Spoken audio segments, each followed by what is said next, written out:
Bienvenue sur Binous USA, Binous. le podcast qui vous propose une critique de bière US chaque semaine.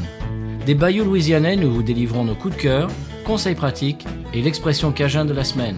Un podcast à consommer Sans modération.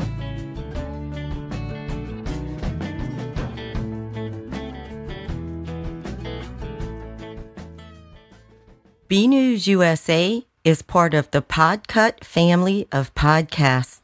La vie est trop courte pour boire de la bière insipide. Binous USA épisode 293. Moi, c'est Patrice. Et moi, c'est Stéphane. Stéphane, cet épisode 293, on ne va pas le faire tout seul. Mais non, On a un invité. on va être en trio. Oui, ça fait un moment qu'on n'a pas eu d'invité dans l'émission. Oui, Et en tout cas, c'est la première fois qu'on a un invité dans le nouveau studio. oui, c'est vrai. Alors, il n'est pas dans le studio avec nous, Non. il est chez lui, Mhm. mais il est avec nous quand même, avec l'esprit et puis avec la voix surtout. Oui. Et on te présente à toutes nos auditrices et nos auditeurs, c'est Jérémy. Bonjour tout le monde. Comment ça va, Jérémy? Ça va très bien et vous? Eh ben, ça va très très bien, c'est mardi, c'est Binous, on peut pas aller mieux que ça, c'est pas possible. Exactement. Alors, Merci de m'accueillir. eh ben, écoute, c'est avec grand plaisir. On parle de toi dans l'émission souvent parce que tu nous envoies des vidéos, ce qui nous fait énormément plaisir. On parle de toi de temps en temps. Tu nous envoies des vidéos sur Facebook Messenger. Et d'ailleurs, on peut encourager nos auditeurs, nos auditrices à faire la même chose parce que ça nous donne un contact beaucoup plus, j'allais dire, proche, Humain, oui. humain. On vous voit parler, on voit un peu où vous habitez, etc. Et ça nous fait énormément plaisir. Une fois, tu nous avais envoyé une vidéo, tu étais en train de faire un barbecue. Une autre fois, tu étais en train de brasser à la maison. Justement, on va en parler dans quelques minutes puisque c'est pour ça que tu es ici, parce qu'on va goûter tes bières. Oui, des créations de moi-même, qui les fait moi-même à la maison, dans mon garage. Magnifique. On avait déjà goûté tes bières dans l'émission. Oui, bien sûr. Mais sans toi, et là c'est la première fois qu'on a des bières d'un brasseur à la maison et que le brasseur est dans l'émission en même temps, et Oui. ça va être super. On va pas pouvoir en dire du mal, c'est ça le Oh, problème. mince. Alors, petite précision sur toi, Jérémy, tu es français. Oui. Et tu habites en ce moment Au Québec. et voilà. Au Québec. Et donc, on va avoir à beaucoup de Hemingford, à 1 heure de Montréal, à peu près. Ok. Et 1 heure au nord, au sud, à l'ouest, à l'est. Je suis au sud, je suis à 4 km de la frontière de New York. Ah, frontière d'accord. américaine. Et une vingtaine de kilomètres du Vermont. Oh, ben là, alors là, ça y est, ça y est, on est vraiment jaloux là. On s'invite.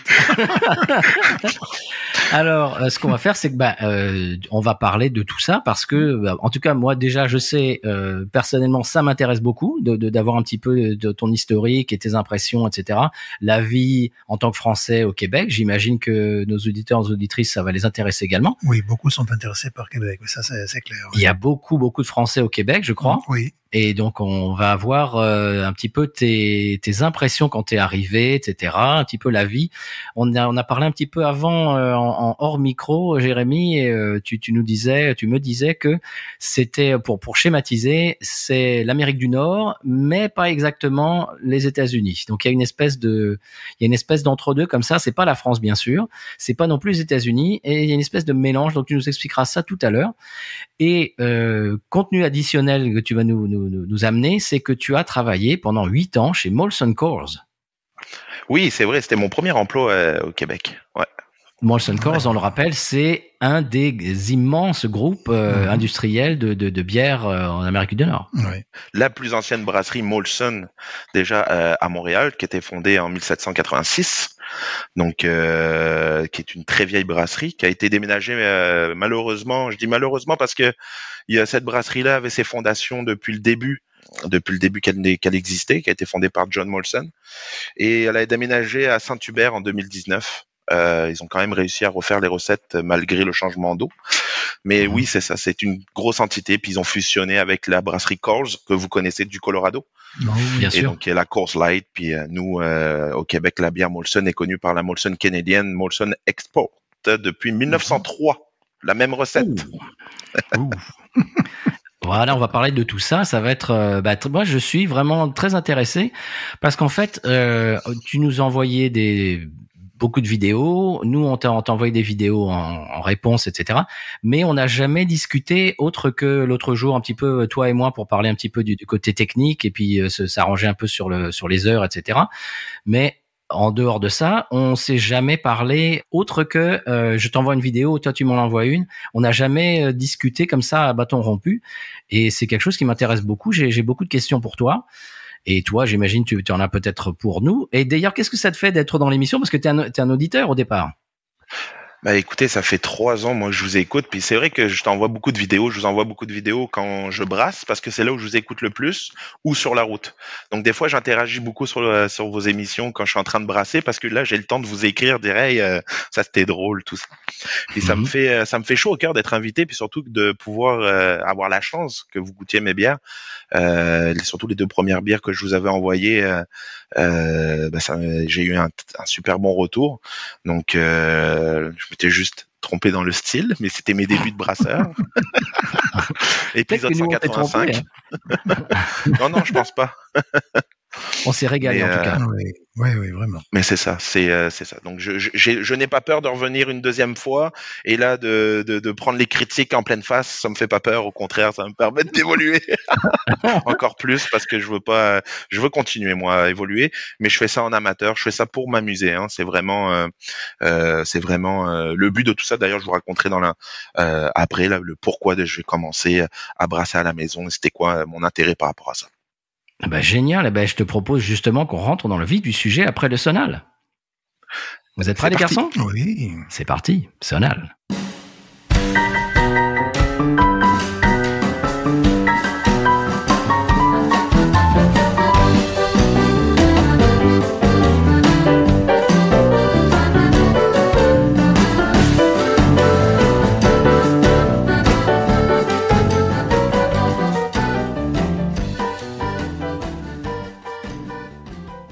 Et après ce sonal louisianais, les garçons, des bières qui ne le sont pas du tout. Non, qui viennent de l'autre côté de la frontière. Oui. Alors, on a bu des bières québécoises, des bières canadiennes. On en a bu plusieurs. On a bu certaines de tes créations également. Et là, c'est la première fois que tu es avec nous en live et qu'on puisse en discuter comme ça et les goûter. Tu les as toi aussi, j'imagine. Tu vas pas juste faire ça de mémoire. Ah bon. Non, je les ai. Oui, non. Je les ai gardés bien à côté, que personne n'y touche, qui ne servent pas dans le frigo. Touchez pas, sont réservés pour Binous. Donc, elles attendaient ça patiemment, parce que tout a été consommé. Mais moi, j'ai un frigo normal avec, bien sûr, la nourriture dans la cuisine, et j'ai un frigo Binous dans le garage. Et donc, dans le garage, en général, si je mets des stouts au café, elles durent pas trop longtemps. C'est mon épouse qui les boit. De temps en temps, un bock, un truc comme ça. Mais mes IPA, en général, ça va. Elle touche pas. Et quand je lui dis, bon, ça, c'est pour l'émission, elle dit, d'accord. Ça, je boirai pas non plus. Donc, elle les a vues, celle-là. Elle dit, bon, je lui dis, celle-là, tu ne les bois pas, s'il te plaît. Parce que sinon, l'épisode est foutu, quoi. Oui. Donc, voilà. Alors, tu veux commencer un petit peu par parler de cette passion du brassage à la maison, parce que j'imagine qu'on a beaucoup d'auditeurs, d'auditrices qui font ça chez eux, et on a également, j'imagine, des brasseurs professionnels. On en a quelques-uns. Je crois, des gens qui ont des caves à bière, etc. On a un petit peu des professionnels de la profession, comme on dit, qui nous écoutent, pardon. Et toi, tu vas nous expliquer, alors rapidement ou pas, c'est toi qui vois, un petit peu ton cheminement. Comment est-ce que tu en es arrivé à avoir envie de faire ça? Depuis combien de temps, je ne sais pas moi, depuis combien de temps tu apprécies la bière, et à quel moment ça a cliqué, par exemple. Ça fait combien de temps que tu habites au Québec? Ça fait 14 ans. D'accord. Ouais. Et ça fait combien de temps que tu brasses tes propres bières? Là, ça va faire 4 ans. C'est la 4e année. D'accord. En fait, le début de l'histoire de comment ça en est venu, comme tu savais, je travaillais chez Molson, je travaillais dans la distribution. C'était mon premier emploi de travail, alors qu'en France, j'étais pas du tout là-dedans. En France, j'étais ambulancier. Donc ça avait rien à voir. Mais quand je suis arrivé au Québec, donc en janvier 2011, avec ma compagne, en jeune permis de travail, je n'avais pas de résidence permanente, tout ça. J'étais en jeune permis de travail de 1 an. Donc je faisais des petits boulots et j'habitais dans une auberge de jeunesse. Et c'est là où j'ai pu avoir un emploi chez Molson. Ils cherchaient des personnes pour conduire des chariots élévateurs. Donc j'étais dans la distribution, où donc j'étais à la ligne finale de la production de bière pour pouvoir livrer en région. J'ai fait 8 ans là-bas et monté les échelons. Bien sûr, on a eu des cours, des petits cours, hein, pas de brassage, mais surtout sur la dégustation et un peu le processus de bière. C'était intéressant, mais j'étais pas non plus fan de bière dans ce temps-là, parce que j'en voyais tous les jours, j'étais toujours là. Puis c'était de la bière, on s'entend, de la macrobrasserie. On fait pas que des bonnes bières, hein. D'accord. Comment justement, on pourra en parler en détail, mais il y a certains petits produits qui sont quand même intéressants. Donc c'était plus ça. Bon, j'avais quand même des caisses en cadeau, tout ça. Ah j'avais oui. quand même. Oh, oui, bien sûr. J'avais c'était quoi, 2 caisses de 24 par mois à peu près. Donc on arrivait avec les amis, ils étaient contents. Oui, quand on jouait de la musique jouer de la musique avec des amis, on ramène une petite caisse de bière, tout le monde était content. Mais c'est ça, vraiment la passion de la bière est venue après. Donc j'ai monté les échelons. Je suis devenu superviseur là-bas, donc là j'étais plus ancré dans le brassage. J'avais des amis là-dedans. Mais quand je suis parti de chez Molson pour des raisons personnelles, j'ai voulu évoluer ailleurs. Je suis parti dans l'aéronautique après. C'est là où j'ai connu un de mes voisins qui faisait de la bière à la maison dans une marmite.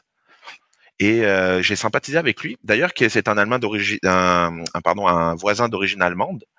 Mais que lui, il est né au Québec, mais ses parents étaient allemands. Et c'est lui qui m'a un peu montré. Lui faisait sa bière dans son sous-sol, tout ça. Alors que pour moi, c'était inconcevable de faire de la bière à la maison en ayant connu les machines, ces grosses bouilloires qu'on a, le labo, les chimistes, les levures. Pour moi, je peux pas faire ça à la maison. Et c'est ça qui m'a donné le déclic. Un dimanche après-midi, je suis venu avec lui brasser une bière. Puis là, depuis cette journée-là, je n'ai plus lâché. Je fais ma propre bière à la maison. Je me suis équipé faire ça. J'ai même fait une salle de brassage, des travaux à la maison pour ça. C'était vraiment devenu une passion un peu envahissante, mais quand même, ma femme a quand même accepté le tout, puisque c'est même elle qui m'a offert à Noël mon système de brassage. Une très belle surprise d'ailleurs. Oui. Donc voilà comment ça a parti. Puis ça, c'était 2019-2020, juste un peu avant Covid. Ouais. D'accord. Et est-ce qu'elle boit tes créations? Est-ce qu'elle boit tes créations un petit peu ou non? Non, elle boit pas d'alcool. Ah d'accord. D'accord. Donc tu peux pas elle peut pas servir de cobaye. Elle goûte, et de plus en plus, elle commence à goûter ce que je fais. Ça, c'est sûr. Quand je fais mes tests de densité, hein, c'est à la fin ou ça, elle goûte puis elle apprécie. Mais elle prendrait pas une bouteille entière à boire. Ah oui, ça c'est bon. Ah non, celle-là elle est trop amère. Ah non, celle-là pain grillé, elle aimait moins. Mais c'est ça. Mais non. J'ai des très bons voisins ou des amis qui viennent déguster ça à la maison pour me dire si c'est bon ou pas. D'accord. Et quels sont les retours en général? Ils sont positifs? Alors les retours, oui, sont positifs en général. Après, bon, c'est des amis aussi qui sont pas passionnés de bière, un peu comme vous. Ce sont des amis que, oui, on va boire de la bière, mais ça peut boire de la Michelob, la Heineken, ça peut boire un peu tous ces trucs. Donc quand je fais ma propre bière, ils prennent ça comme une bière de microbrasserie qui est un petit peu plus travaillée. Et le fait que je le fasse à l'ancienne aussi, hein, donc ma deuxième fermentation en bouteille, donc au niveau des bulles, tout ça, et ça va chercher quelque chose un petit peu plus... ils sont curieux un peu de savoir. Et j'ai un voisin à côté, pareil, lui, il ne boit pas de bière, mais il boit que les miennes. Ah, c'est marrant ça. Alors, je sais pas pourquoi, c'est peut-être parce qu'elles sont pas bonnes, je sais pas, mais il les boit. Il est content de les boire. C'est rigolo ça. Ouais, ça c'est rigolo. Donc c'est rassurant. Après, est-ce que j'ai les bons commentaires de personnes qui, bon, ils veulent peut-être aussi me faire plaisir, dire que c'est bon. Il y a juste Kevin que vous connaissez de l'âge de bière, avec lui j'avais fait des bières, j'en avais fait de goûter. Puis lui il me disait les vraies affaires. Non, celle-là est dégueulasse, non, celle-là est bonne. Ah carrément, disait ça. Oh, mais j'en ai une que j'avais fait exprès. J'avais une infection. Je l'avais amené juste pour voir s'il la détecte, puis il a détecté tout de suite. Là, Ah bah oui, bien sûr. Oui, bah oui. C'était comme regarde, celle-là, elle a été infectée. Bah, ton voisin en fait qui ne boit pas de bière mais qui boit que la tienne, quand on lui demande est-ce que tu bois de la bière, il dit non, je bois de la Jérémy. C'est ça qu'il dit. Exactement, la bière à J, il me dit. Voilà. Tu bois que de la J. Je bois la Pontillon. C'est ça. Et à Coors, là, c'était quoi ces trucs de dégustation? C'était pour pouvoir reconnaître le produit, être sûr de la qualité de la bière. Comment? C'était surtout ça qui les intéressait. C'était pouvoir assurer la qualité de la bière sur le long terme. Alors, voilà, exactement. Comment ça fonctionne? Moi, des fois, on avait des jeux en tant qu'employé. Ils nous mettaient des bières cachées sous des gobelets, enfin cachées dans des gobelets, mais cachées sans la marque de bière. Genre de la Coors qui a 6 mois, de la Coors qui a 3 mois, de la Molson X, de la Molson Dry ou des affaires là. Puis il fallait reconnaître justement quelle bière avait 6 mois, quelle bière en a été plus fraîche ou pas. Donc ça, on avait ces cours-là qui étaient donnés. Quand on devient dans les responsables, il y a des cours de dégustation. C'est pour relâcher la bière, c'est-à-dire que elle est mise de côté. La bière est fabriquée, elle est testée, mais ça prend toujours savoir si elle est bonne, si elle respecte tous les spectres que Molson. Il faut que vous la goûtiez. Donc vous avez un petit test de dégustation. Oui, celle-là elle est bonne. Oui, le CO2 il est bon dedans. Oui, ça c'est bon. Le grain c'est bon. On peut la relâcher. On peut la remettre en marché.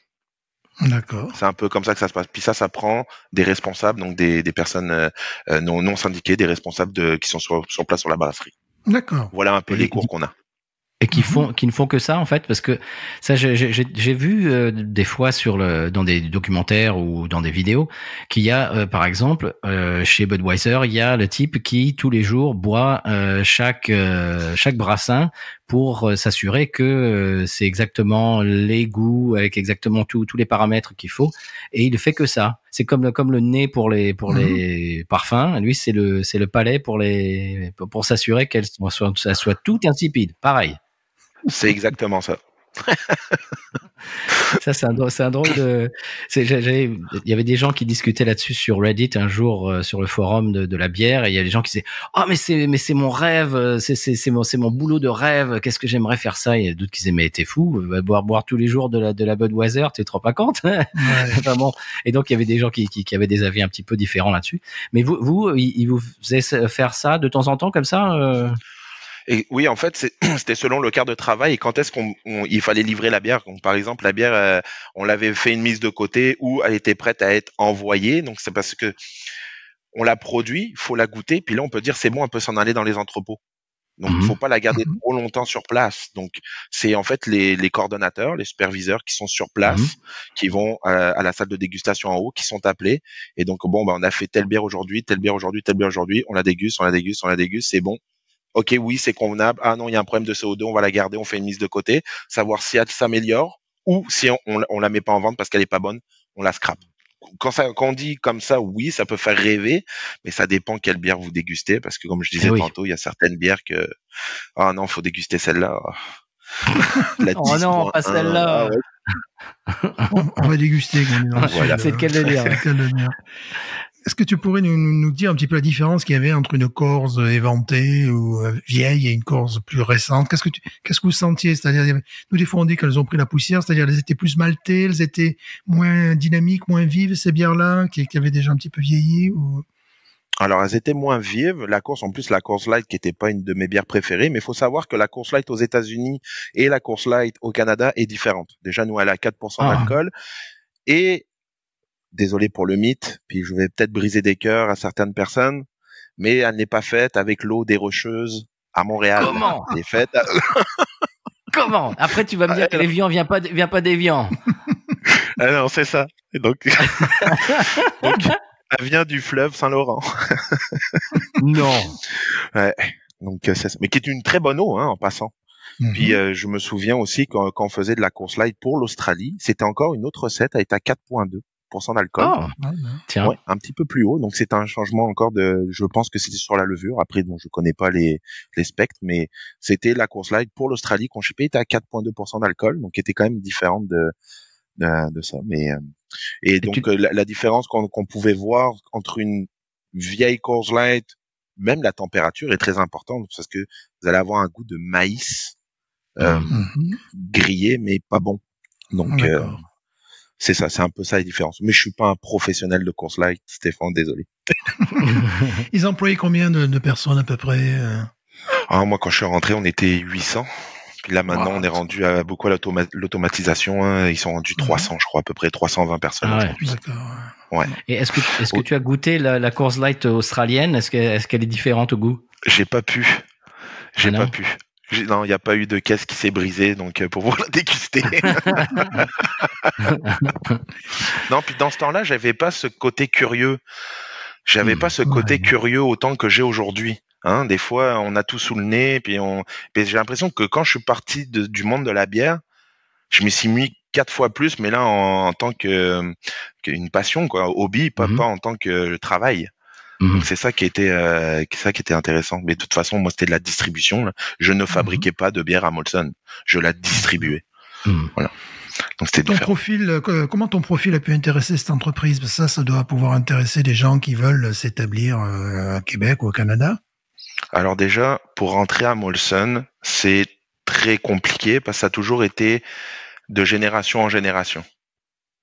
Moi, je me suis retrouvé là totalement par hasard, par une agence de placement où j'étais arrivé l'hiver. Moi, je suis arrivé au mois de janvier.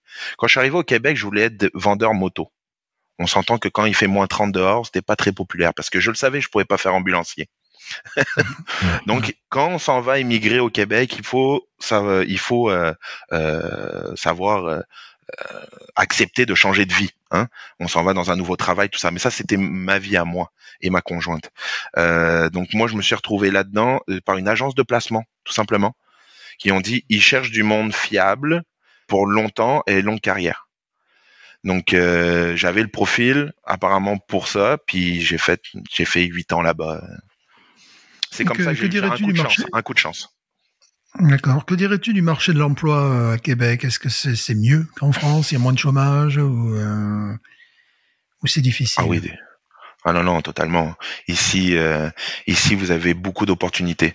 Il y a énormément de travail, premièrement, mais il faut savoir aussi se salir les mains, entre guillemets. Il y a du travail dans tout et qui sont quand même très bien rémunérés, si vous voulez. Donc, si vous êtes moindrement motivé, prêt dans votre tête à changer de vie, puis de changer de carrière complètement, il y a énormément de possibilités, même en gestion. Moi, j'ai juste un brevet des collèges. Hein. Aujourd'hui, je suis superviseur de 63 employés. Je veux dire, ça va très bien. Je n'aurais jamais pu faire ça en France, ça c'est sûr. Mais c'est une autre vie. Hein. Il y a un hiver, il y a une culture. Hein, faut savoir que au Québec, oui, on parle français, mais ce ne sont pas des Français. Ce sont des Nord-Américains. C'est la petite sœur des États-Unis, mais c'est pas tout à fait comme les États-Unis. Puis le territoire du Canada est tellement grand. Oui, il y a le Québec, mais il y a le Canada, est un pays en entier. C'est fabuleux. C'est un énorme pays. Donc moi, c'est pour toutes ces raisons-là que je suis parti et que je suis resté et que ma femme aujourd'hui, Chloé, on est toujours ici et on a fondé notre famille, tout simplement. Super. On développera ça un peu tout à l'heure sur le Québec et le Canada. Ouais. Ouais. Tu avais une question, Stéphane, avant de passer à la dégustation? Ouais, certaines personnes sont effrayées par le froid. Alors, qu'est-ce que tu pourrais leur dire là-dessus? Nous, les premiers, on aurait été complètement effrayés par le froid. Ouais, ça. Bon, alors, il faut savoir, oui, il fait froid l'hiver. Surtout dans la région de Montréal, à cause du fleuve, hein, les vents. On peut avoir du moins 30, mais moi, depuis que je suis arrivé, c'est ma 14e année, c'est de plus en plus rare. Hein. Cette année, on n'a même pas eu beaucoup de neige. On a eu du moins 2, du moins 5, du moins 10, moins 15, gros max. Là, on a eu peut-être 2 jours à moins 30, puis c'est tout. Donc déjà, on le voit ce changement-là. Mais il faut savoir aussi qu'à partir du mois d'avril, on n'a plus de neige. Aujourd'hui, on est au mois d'avril et il faisait 18 degrés. Mais la nuit, il fait froid par contre, il fait plus frais. Mais si vous êtes bien équipé, vous êtes prêt mentalement, il y a plein d'activités à faire dehors, faut pas rester enfermé chez vous. La peau va s'épaissir, puis faut apprécier le froid. Ma conjointe, moi, vous le savez, je viens de la région d'Avignon. Ma conjointe, qui est une fan finie de la plage, adore quand même, aime l'hiver. Mais elle a quand même hâte que ça finisse au mois de mars, là, mais elle est encore là. Elle est pas repartie. Bah, tant mieux pour toi. Très bien. Je te propose de démarrer la dégustation. C'est parti. Alors, on démarre avec la blonde. Tu nous en parles un petit peu? Oui, donc je te parle la blonde que je l'ai surnommée pour nos amis français, la cagole. La cagole, ah oui.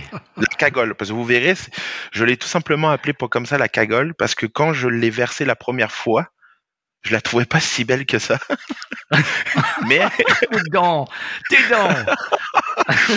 je m'attendais pas à ça, donc je l'ai pas trouvée si belle que ça. Mais avec le dent, je me suis dit bon, ça s'agit. Puis c'était aussi la petite touche humoristique pour Binous, d'appeler la cagole, tout ça. Donc c'est une blonde. Il y a déjà une bière qui s'appelle la cagole, je crois, non? Ah, l'accent de Marseille. Ah Ouais, je crois. la Ouais. cagole. Eh oui. Alors désolé, je n'ai pas volé le nom. C'est vraiment sorti de l'inspiration. Je l'ai vu, je fais oh non, c'était pas, je m'attendais pas à cette blonde là, mais bon, vous m'en direz des nouvelles. Mais c'était surtout pour la petite touche humoristique. Elle se fait des Donc, teintures peut-être. C'est du peroxyde. Elle se teint les cheveux. En fait, c'est pas une vraie blonde. C'est ça que tu veux dire? En gros, ouais, c'est ça. Elle est un peu plus épaisse normalement de temps. On parle toujours de bière là ou... On parle toujours de bière. D'accord, ok. Donc, c'est pour ça que le nom est bien choisi, mais on parle de la bière, hein, bien sûr. D'accord, Bien ok. sûr. Mais pour ceux qui ne savent pas qu'est-ce que veut dire cagole, allez bien sûr sur le Petit Robert. Voilà. Je ferai la définition. Alors, est-ce qu'on l'ouvre? Vulgaire, Oui, allez, on vulgaire. l'ouvre. On l'ouvre, puis Allez. je vais vous en parler un peu ce qu'il y a dedans après. Allez, D'accord. on l'ouvre, on la serre. Oui, allez-y. Allez. Wow! Explosive. C'est une blonde. Bah oui. C'est une Mais blonde. elle n'a pas débordé. Non. C'était- Elle est jolie déjà. Je la trouve rousse, la blonde, déjà. Tu trouves? Très dorée. Beaucoup de mousse. Beaucoup de mousse, une belle mousse. Très moussu. Une très jolie couleur orangée. J'espère qu'on boit la même de ton... Oh, il y a de la levure. Oui, il y a de la levure au fond. Ah. On va pas nous la faire à nous, Non. celle-là. J'espère qu'elle aura bien J'essaie. supporté le voyage. Mhm. Oui. Déjà, une très très belle mousse. J'aime beaucoup la couleur, qui n'est pas blonde, qui est une couleur Qui est rousse presque. rousse. Moi, dorée, blonde dorée. C'est ça, oui, oui. Ouais. J'espère qu'on a la même. Ça serait bête. Ce qui peut nous voir, bien sûr, voilà. Tu nous vois? Oh, oui, bien sûr, je l'ai aussi. Très- Elle est ici. Donc, elle a une très belle couleur, une très belle densité. Effectivement, ça fait pas Coors, c'est pas le style Coors, là. Là, Ah non, pas du tout, non. Non. c'est plus la même griffe, là. Hein. C'est une très très belle mousse. Elle me rappelle, parce que justement, j'ai redécouvert cette bière via un reportage. Il y a une bière anglaise qui veut un petit peu imiter les bières belges. Ça s'appelle la Martin.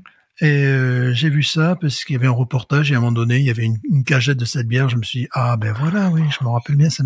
Ça me rappelle un petit peu ça. Au niveau de la mousse, la couleur également. Mais là, il y a une très très belle mousse crémeuse. Ouais, c'est engageant. Oui. C'est vraiment engageant. Maintenant, on va mettre le nez, puis on va te dire, c'est off complet, ça vaut rien. On y va? Exact. Ah, bah, allez-y, c'est le moment. Oh là, oui, non, c'est bon, là. Oui, mais c'est bon. Elle est maltée, elle est caramélisée. Ouh. Euh... Presque il y a de la violette. Ouais. Tu sais? C'est ce côté un petit peu fleuri, là. Oh, j'aime beaucoup, oui. Mais j'appellerais pas ça une blonde. Non? C'est le problème. Alors, est-ce que c'est une ale ou une lager, déjà, au passage? C'est commencer, toutes mes bières par le sont début. des ale. Hey, D'accord, rien ok. qu'à la- D'accord. Le procédé de Ouais. Ouais, brassage. mais j'adore vraiment j'adore la couleur, très belle densité, j'adore la mousse, j'adore le nez, nuttiness, comme on dit aussi, un nez de Noix. noix. Oh là, ouais, c'est vraiment, oui, c'est fleuri. Elle est trouble. Elle est belle. Ah, c'est vraiment, ça donne vraiment envie. Mais je sais pas si j'appellerais la cagole. ça fait pas très méditerranéen. quoi. Je sais pas, la belle des bois, un truc comme ça, tu Ah sais. oui, la Belle des Bois, c'est pas Tu mal, vois, ça. pour faire plus, parce que la cagole, je m'attendais à une lager de type un peu italien ou espagnol, tu vois, enfin vraiment méditerranéen. Dis donc, elle est chargée au niveau, Et au niveau du nez. également, comment on appelle ça, crème brûlée, pomme, Crumble. crumble, voilà. Crumble aux pommes, ouais. Ouais, voilà, vraiment, c'est ça. c'est vraiment, voilà, c'est ce qu'on sent.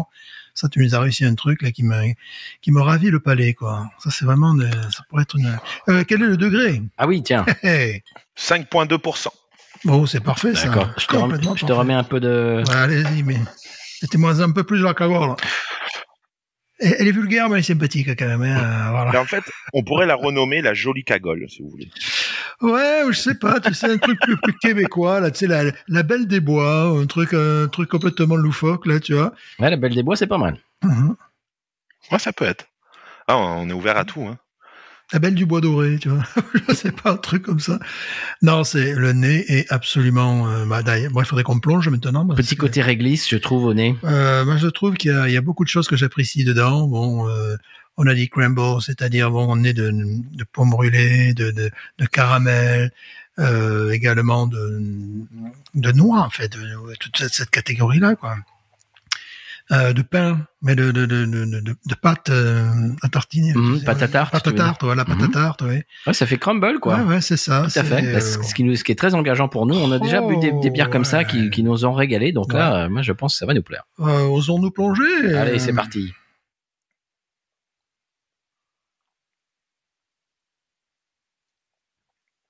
Oh. Moi, j'adore. Ah ouais, moi aussi. Ça fait très british. Ça fait très british et moi j'aime beaucoup. Hein. Ah oui. Ah, ça fait très british. Tu nous as fait une bière british. Tu nous as pas fait une cagole. Amertume. Bon, tu as vraiment réussi un truc encore. Hein. C'est très équilibré entre le côté caramélisé et qui pourrait tendre vers le sucrose. Et à côté de ça, tu as une amertume qui est vraiment recentre la bière. Et en même temps, elle est légère. Elle est très légère. Écoute, si tu voulais faire une bière anglaise, ça me paraît tout à fait réussi. Ça me rappelle vraiment ça me rappelle ça, quoi. C'est tout ce que j'aime, d'ailleurs. Ouais, on retrouve ta griffe aussi. C'est-à-dire, c'est une certaine épaisseur dans la bière, justement. Elle est pas aqueuse, il y a de la matière, Mais en même temps, elle est pas lourde. Non, elle est pas lourde. Elle est pas lourde, comme ça. Elle est pas lourde, elle est pas liquidée aussi. Non, mais c'est vrai, c'est-à-dire que c'est une espèce d'équilibre. Ouais, non, celle-là, c'est vraiment, moi, j'adore le style, mais bon, il faut pas l'appeler la cagole.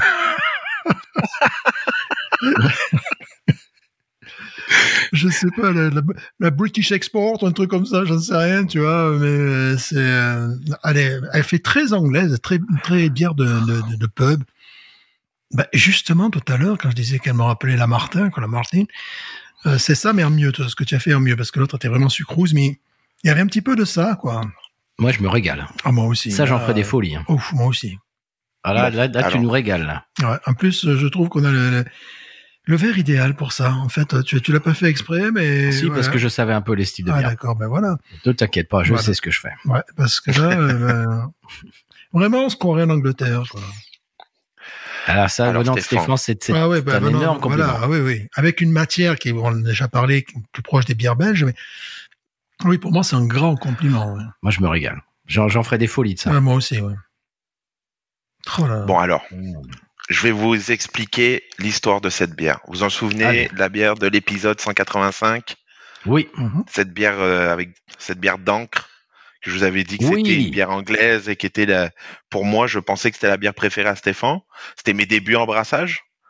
Bah, c'est cette bière-là retravaillée et je l'ai amenée de façon anglaise et c'est pour ça que je n'ai rien dit à Patrice en disant cette bière-là, je veux qu'elle soit anglaise parce que tu t'en souviens, je t'avais dit j'ai mis j'avais mis du Maris Water, j'avais mis des grains anglais, j'avais tout mis ce qui était anglais en pensant que j'allais faire une bière anglaise. J'avais rien compris encore à l'époque. Là, maintenant, j'ai compris. Il y a rien d'anglais là-dedans. Là. Mais j'arrive à faire mes bières de pub anglais que j'aime aussi. C'est mon style de bière préféré à moi. C'est ce style-là. C'est pas loin d'être d'un de mes styles préférés. Bon, évidemment, les lagers allemandes avec les New England. Oui. Et puis après, j'aime tous les styles, mais vraiment, c'est un style de bière qui me manque ici parce qu'on en a peu. Oui. Et ben là, tu as réussi, c'est parfait, que ce soit au niveau alcoolique, 5.2, je crois. 5.2, oui. 5.2, c'est parfait. Il y a justement l'amertume, j'ai failli dire bitterness, tu vois, comme les Anglais, parce que c'est vraiment, il y a cette amertume qui est reconnaissable, qui est vraiment, qui va dans ce style. Et puis il y a le côté, on en a déjà parlé, crumble qui est parfait. Vraiment, là, tu as réussi, garde la recette, ne bouge plus, ne touche plus à rien. Parce que moi je suis fan, quoi. Voilà. C'était celle que j'avais beaucoup aimée, c'est ça, Jérémy? C'était ça que tu avais fait pour Stéphane, mais il y avait que j'avais aimé moi. C'est ça. Il y avait un goût d'encre dedans. Je me souviens que tu me disais goût d'encre, la mélasse, pas non, c'était pas la mélasse, mince, le goût que vous disiez tout le temps. Je me souviens plus Goût parce de que c'était il y a foin, longtemps quand même. Ouais, Ah oui, épisode le 185. goût, oui, le goût De coin, presque de coin. de coin, d'accord, oui, oui. De coin, pas de coin. Ouais. Donc, et ça, c'était le malt qui apportait ce goût-là. C'est pour ça que je l'ai D'accord. changé. J'ai changé le malt. Là, j'ai pris un malt Pale Ale, fait d'ailleurs au Québec, à Sherbrooke, Inomalt. C'est avec ce malt-là que j'ai fait et j'ai rajouté une petite touche de caramel malt de Simpson dedans, mais très léger, hein, pas beaucoup. Quelques petits grains, c'est ça qui donne cette couleur et c'est pour ça que je m'attendais à qu'elle soit un petit peu moins foncée, d'où la blonde. C'est une blonde à la base, mais ce petit côté-là a apporté ça et du carapils dedans. Puis ça, le carapils, c'est un grain pour tenir la mousse. Parce que moi, j'aime les bières mousseuses. Bah, c'est ma griffe, hein, comme voilà. Oui, c'est vrai. Ça apporte les bières mousseuses. J'aime. Elle est encore de la mousse d'ailleurs. Ouais, c'est totalement réussi. Franchement, je pense que nos auditeurs vont en commander. Parce que alors, Jérémy, je suis en train de réaliser quelque chose qui me plaît qu'à moitié. C'est que tu as retravaillé la bière qui me plaisait beaucoup pour qu'elle plaise à Stéphane. Je commence à comprendre qui est ton animateur préféré de Binous USA. Hein. Chers auditeurs auditrices, vous commencez à voir un petit peu. Ouais, d'accord. Hein. Je commence à comprendre ce qui se passe là. Bon, bien magnifique, vraiment un style que j'adore. Là, tu as parfaitement réussi. On aimerait vraiment que les brasseurs locaux puissent arriver à faire des choses pareilles. Oui. Parce que je ne sais pas pourquoi, on dirait qu'ils sont pas intéressés par la bière anglaise. Il y a peut-être à New Orleans ceux qui sont spécialistes des lagers, là que j'aime beaucoup. Oui, comment ça Zone Image. Zone Image, oui. Zone Image qui peut faire ça. Tu sais, bon, ici, ils essaient d'imiter maintenant les bières tchèques. Bon, évidemment, les lagers, ils font même des lagers mexicaines, des lagers italiennes, tu vois. Bon, ils font tout et n'importe quoi. Et bon, ils nous font des coffee stouts qui sont absolument merveilleux, des New England IPAs également. Mais si, il y en a qu'un qui fait ça. Les bières anglaises. Spiegel. Ah oui. Voilà. Spiegel fait des choses un petit peu. Voilà, fait des choses comme ça. Ouais. Creamer, il y avait une Creamer la dernière fois. Mais je pense que leur Brown Ale, un petit peu comme ça. Mais je pense que tu l'as mieux réussi. Parce qu'elle est moins lourde et moins pataude que la leur. Tu sais, la leur est plus maladroite, tu vois, et peut-être plus avec un degré d'alcool supérieur, qui frise les 6 degrés. Donc voilà, c'est le seul endroit où on peut avoir ce style de bière. Justement, tu as réussi quelque chose d'extraordinaire, c'est qu'elle est aussi très aérienne. Voilà, c'est pas justement à cause de l'équilibre entre l'amertume et le côté maltais, le côté caramélisé. Voilà, c'est pas de la soupe au caramel. Et c'est pas lourd en bouche, quoi. C'est ça. Il y a quand même aussi, même si le style ne s'attend pas à ça, mais il y a quand même une certaine vivacité qui fait que bon, qu'on en reveut. On est vraiment chanceux. Puis bon, comme je te le dis, je sais que tu fais autre chose professionnellement, mais là, ça serait pas mal. T'es professionnalisé peut-être un petit peu comme ça. C'est quoi? Non, elle est remarquable. Moi, j'aimerais ça, mais ça me prend des investisseurs. Oui, ben voilà. Ouais. Eh ben voilà, chers auditeurs auditrices. Voilà. Si Jeff Bezos, si tu nous écoutes. Bien sûr que je écoute. Je suis évident que je écoute, Jeff. Ou Elon, je veux dire, on n'est pas regardant. Bien sûr. Qu'est-ce qui que soit. Bill Gates, n'importe qui. Il y a une réalité quand même dans le milieu brassicole, puis même au Québec. Je sais pas si chez vous ça y a eu un impact là, mais il y a beaucoup de microbrasseries qui ont fermé dernièrement. Nous au Québec, je crois qu'on était pas loin de plus de 800 microbrasseries. 800 qui ont fermé. Non, pas confirmé au total, mais qui ont baissé. J'ai plus les chiffres exacts, je veux pas dire n'importe quoi non plus, mais j'ai entendu beaucoup de microbrasseries qui ont arrêté leurs activités à cause justement le coût des grains. Même moi, je le vois en tant qu'amateur, hein, ça a augmenté, surtout au niveau des grains. Le houblon, c'est pas si pire, mais les levures aussi ont énormément augmenté. Donc, quand on a une brasserie, on peut faire ses propres levures. Je suis d'accord, mais je suis pas chimiste à ce point-là. Pour l'instant, mais c'est ça, c'est vrai qu'il y a beaucoup de micros qui ont malheureusement qui sont tombés au combat par rapport à ça, ou alors qui se sont soit fait racheter par des macros et qui continuent à rouler, ou qui ont fusionné entre micros, mais ils changent d'endroit pour brasser, donc ça se peut que le goût de la bière ou les recettes de bière proposées soient différentes. Bon, on a ça aussi, donc, ici, ouais. Il y a des micros, ouais, qui rachètent d'autres micros, pour s'étendre, en fait. C'est le temps du succès, qui rachètent les locaux d'une autre, et pour faire la leur dans ces locaux-là. Enfin, oui, il y a beaucoup de changements en ce moment sur la scène, ouais. Bon, puis en Europe, il y a tout simplement le coût de l'énergie, de l'électricité, tout simplement. Donc, ça met beaucoup de gens sur la touche, hein. Mais j'ai entendu dire en France que même des boulangers avaient beaucoup de misère à cause justement du prix d'électricité, comme tu viens de dire. Ouais. Le coût du pain avait augmenté, tout ça, que des boulangeries étaient dans la panade, quoi. Ouais, dans la farine. Sans jeu. Voilà. Dans la farine. Ils ont été roulés dans la farine. On s'excuse si vous êtes boulanger dans la farine. Ils ont été roulés dans la farine de toute manière. Ouais. Bon, celle-ci est vraiment super. Pour moi, c'est immédiatement 17,5. Oui. Ah oui, moi je suis pas loin de ça aussi. Ouais. 17,5 parce que bon, c'est un style que j'adore, c'est un style qui me manque, mais en plus tu l'as totalement maîtrisé. Bon, j'ai rembobiner la cassette si vous voulez savoir ce que j'ai dit. On va pas se répéter. Voilà. C'est remarquable parce que moi j'aime aussi la couleur, la consistance, le nez. Il y a pas de défaut. En bouche, non, ça mériterait d'être plus développé, que ça soit plus vendu sur le marché. Ça, bon. Ouais. Ben, on dit ça souvent parce que c'est pas la première fois qu'un auditeur nous envoie ses créations. On en avait un autre, voilà. Et d'ailleurs on lui passe le bonjour. On avait trouvé que ces bières-là avaient beaucoup plus de qualité, étaient beaucoup plus, étaient meilleures que beaucoup de bières craft qu'on boit de temps en temps. De temps en temps, on va dans des brasseries où on achète des choses et on se dit, ouais, qu'est-ce qu'ils ont voulu faire là? On se demande comment est-ce que ça passait le quality control, quoi. C'est ça. Alors que moi je trouve que ça c'est bien meilleur que beaucoup de choses qu'on achète. C'est extrêmement solide. Enfin, je dis pas beaucoup, mais de certaines choses qu'on achète qui sont des brasseries qui ont pignon sur rue. Et on se dit mais ouais, d'accord, j'ai pas très bien compris ce qu'ils ont voulu faire. Là, ça c'est instantané. C'est instantané, ça. Ouais. Vraiment là, tu nous as fait plaisir. Tu nous as régalé.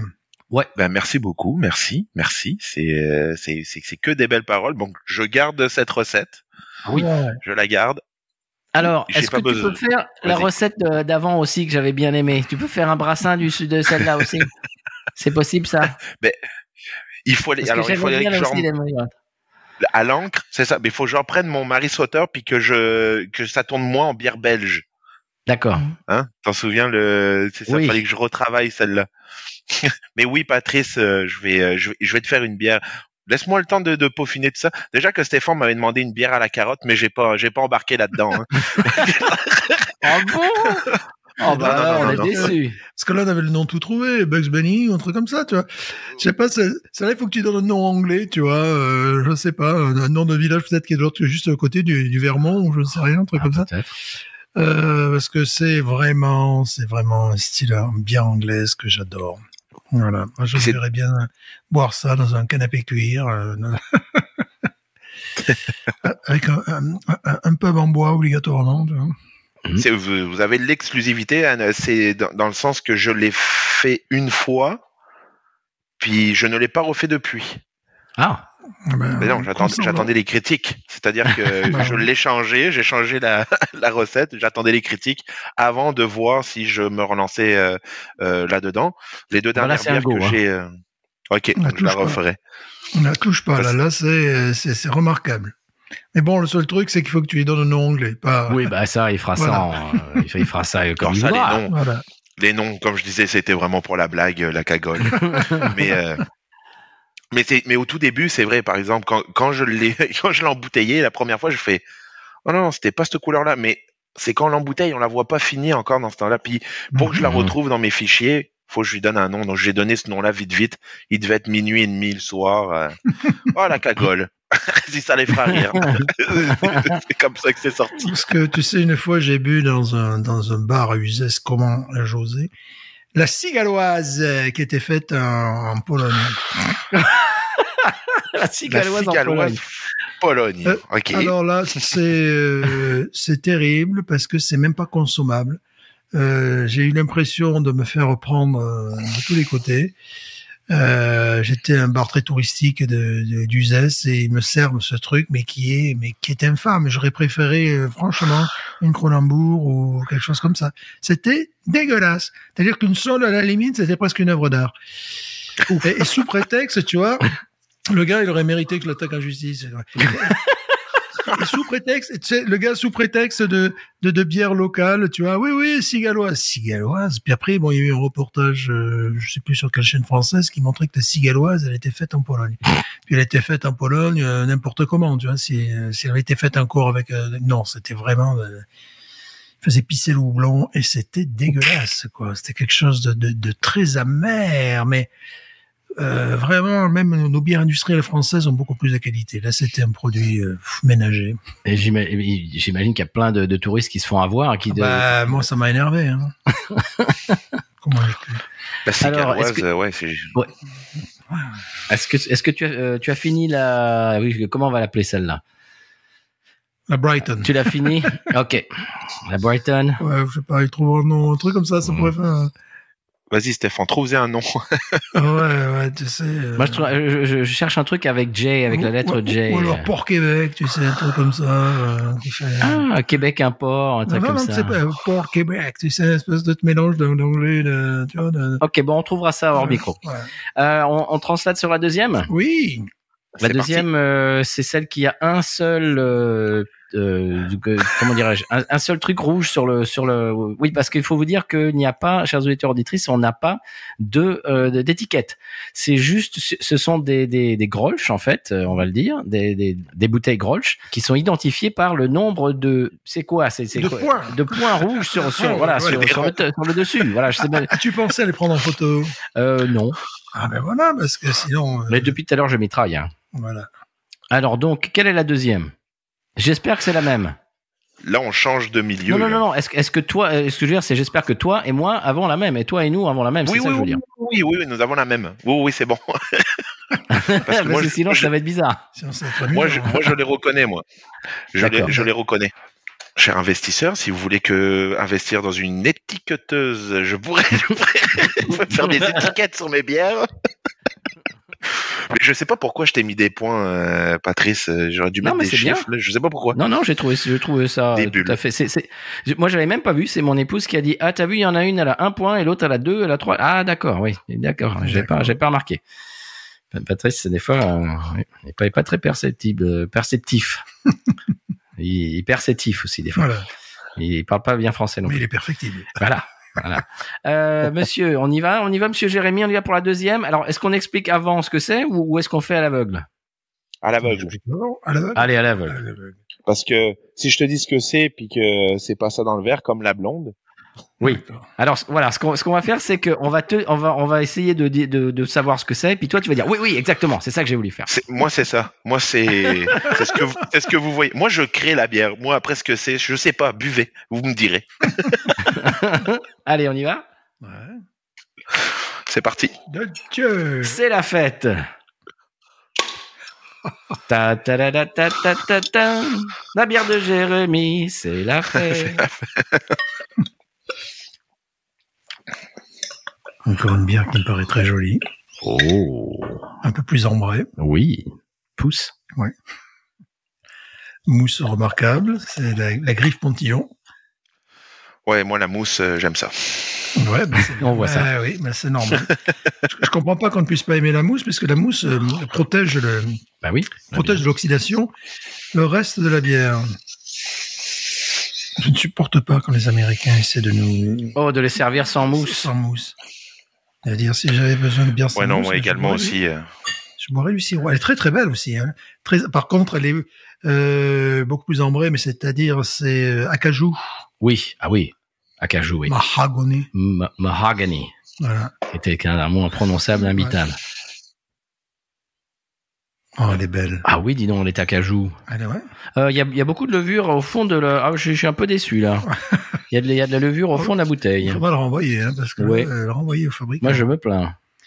Bon, à l'œil, encore une très belle couleur. Allez-y, monsieur. Mais beaucoup plus acajou.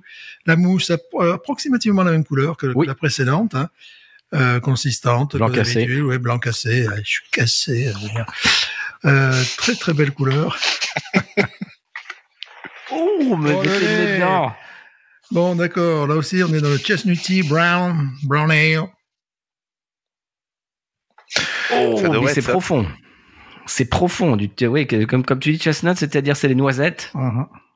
C'est du brown ale à la noisette. Le but de cette bière-là, c'est, je trouve, ce style-là est abandonné un petit peu par les micro-brasseries. On en trouve de moins en moins. Ouais. Et je ne cherche pas à faire une Newcastle, mais c'est dans son range, dans le sens que ça me rappelle cette bière-là. Pour C'est un moi. truc sauvage. En est un truc vraiment sauvage, quand même, qui est très animal. Bah, on retrouve ta griffe, hein. Ouais. Qui peut ne pas plaire à tout le monde, parce qu'il y a quand même un truc animal derrière. En fait, j'ai l'impression que c'est une Newcastle Brown Ale, mais avec du stéroïde, quoi. C'est-à-dire avec beaucoup plus de caractère. Tu sais, ça sent la charcuterie un petit peu, c'est-à-dire c'est la levure qui fait ça, j'imagine. Quoi. Il y a un côté un petit peu comme ça, vraiment Charcuterie. cochonaille, comme on dit, ouais.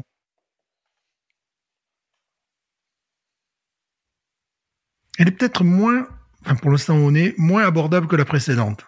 La précédente me paraît une bière que tu devrais rendre générique, tu vois, véritablement. Celle-là... Oh, il y a du chocolat, on dirait un stout presque. Celle-là, elle est... Pour amateurs. Voilà, ouais. Elle a plus de caractère. C'est ce que tu es en train de dire. Elle est plus... plus sauvage, quoi. Ouais. Est-ce que vous voulez ce qu'il y a dedans, dans cette bière-là? Ouais. Elle est très belle. Donc très belle. On a du Vienna Malt, qui est le grain de base. On a du Caramel Malt 35 et du Carafa 1. Qui va aller chercher justement ce côté stout que tu chocolat. Chocolat, ouais. Chocolat, exactement, mais qui se rapproche du stout, mais qui n'en est pas une complètement. C'est les houblons, c'est du Magnum en amérisant, puis du Foigold. Ok, ouais. Anglais. On connaît, ouais. Puis une levure irlandaise. Alors tu as non, tu as effectivement un côté un petit peu chocolaté, complètement. Mais tu as un côté aussi pâtisserie, tu sais. Mais on dirait un gâteau au chocolat, en fait. Gâteau au chocolat, voilà, exactement, gâteau au chocolat. Du forêt noire, tu sais. Voilà. Ce que j'ai bien aimé, c'est qu'il y avait le côté un petit peu sauvage, un petit peu cru, qui s'est un petit peu évaporé, qui s'est mélangé, tu sais. Ça faisait vraiment levure dans ta tête, quoi. Ça faisait un truc. Et là, voilà, tout ça, c'est bien. Tout ça est bien remis en place. Parce qu'en fait, je t'ai rajouté de la levure et c'est peut-être ça que tu as vraiment dans le nez, quoi. Ouais, c'est que... Parce que la levure est restée sur la mousse, donc tu as peut-être... Mais je trouve, voilà, bon, simplement... Oh, fruits rouges. Fruits rouges. Tu le sens? Moi, j'ai un... Oui. Fruits rouges. Ouais, voilà, tout revient bien en place parce que là, au départ, j'avais vraiment un truc un peu cru, tu vois, un peu comme le gras d'un jambon cru, tu vois. Ouais, il y avait un peu comme le gras d'un jambon cru, il y avait quelque chose d'un petit peu... Je me suis dit, oula, faudrait pas qu'elle soit off, faudrait pas qu'elle ait mal, voyez, pas du tout. C'est en fait, bon, il fallait que tout se mette en place, là, voilà, maintenant tout est en place, tout est... Oui, là, faut la laisser respirer un peu. Voilà, c'est ça. Dans un premier temps, c'était un peu brut de pomme, tu vois, c'est... ça y est, là, tout est bien marié, tout ça. Tu l'appelles comment celle-là, Jérémy? Alors celle-là, c'est la papée. La papée, tout simplement parce que... Ouais, c'est la papée, celle-là. Tout simplement, ouais, la papée. Et celle d'avant, c'était la galinette, voilà, c'est pour ça. Ouais, c'est ça, exactement. Mais c'est un peu les noms un peu de chez moi, parce que oui, je suis au Québec depuis 14 ans, mais j'oublie pas, faut jamais oublier d'où on vient. Hein. Oui, bien sûr. Ouais. Donc la papée, non, celle-là, une petite histoire, c'est que celle-là, j'ai créé cette recette de bière-là quand le grand-père de ma conjointe est décédé. Et donc elle était rentrée en Europe avec les enfants pour ça. Moi, je n'avais pas pu rentrer avec mon fils parce qu'il n'avait pas de passeport encore. C'était en plein temps Covid. Donc il n'a pas pu quitter le pays. Donc je suis resté avec lui ici et je me suis dit, je vais créer une bière pour papé. Et c'est une des bières justement très populaire de mon voisin qui adore cette bière-là. Celui qui ne boit pas de bière, donc on va voir. qui ne boit que de la Jérémy. Voilà. C'est ça, exactement. Qui boit que de la mienne, donc c'est facile à comparer. Parce qu'il boit que de la mienne, donc. Mais c'est ça. Donc c'est la papée. C'est ça. Mais ça, c'était D'accord. plus. Elle fait combien en degrés? Elle fait 4,9. Ah, c'est rigolo. On aurait pu penser qu'elle était plus forte que la précédente. Ouais. C'est rigolo, ça. Ouais, tu vois. Elle a un nez un peu plus alcooleux. Un nez, tu sais, vraiment de marron aussi, tu vois. Voilà, comme j'ai dit au départ, ça, bon, j'ai employé un anglicisme. C'est amusant d'ailleurs parce que je parlais avec ma collègue de travail. Elle me disait, le marron, c'est quoi? C'est un fruit. Alors là, je suis rentré dans un truc Sevenolo. J'ai fait, alors non, c'est la châtaigne qu'on mange. Le marron, on s'en sert pour se l'envoyer sur la tronche, pour se battre, quoi, ou pour s'amuser. Mais en même temps, on dit la crème de marron, et on dit la confiture de marron, alors que c'est la confiture de châtaigne. Donc, tu vois, c'est des trucs, va expliquer ça à une jeune femme du Cameroun, tu vois. Pas du tout comprendre. Non, c'est ça. On y va? Moi, j'ai envie de la goûter. Allons-y. C'est parti.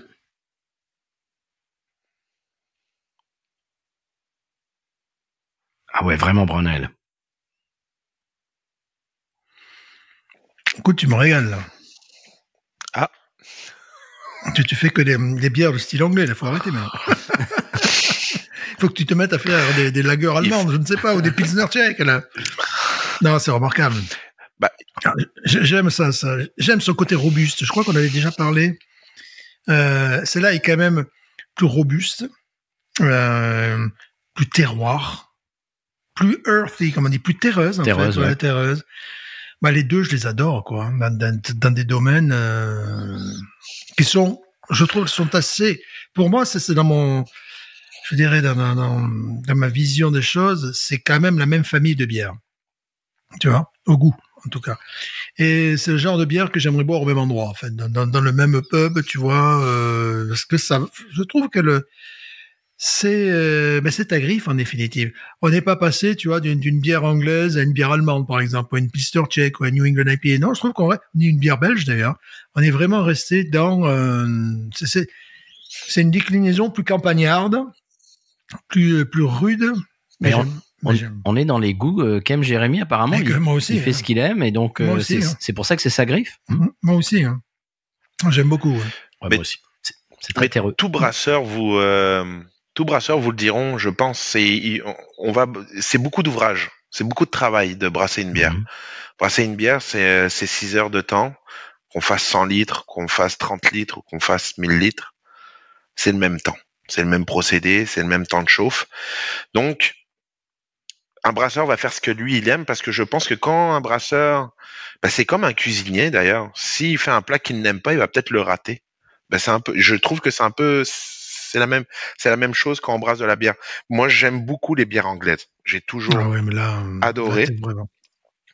Je suis pas trop quelqu'un, j'apprécie le houblon, mais je suis plus quelqu'un de bière de grain.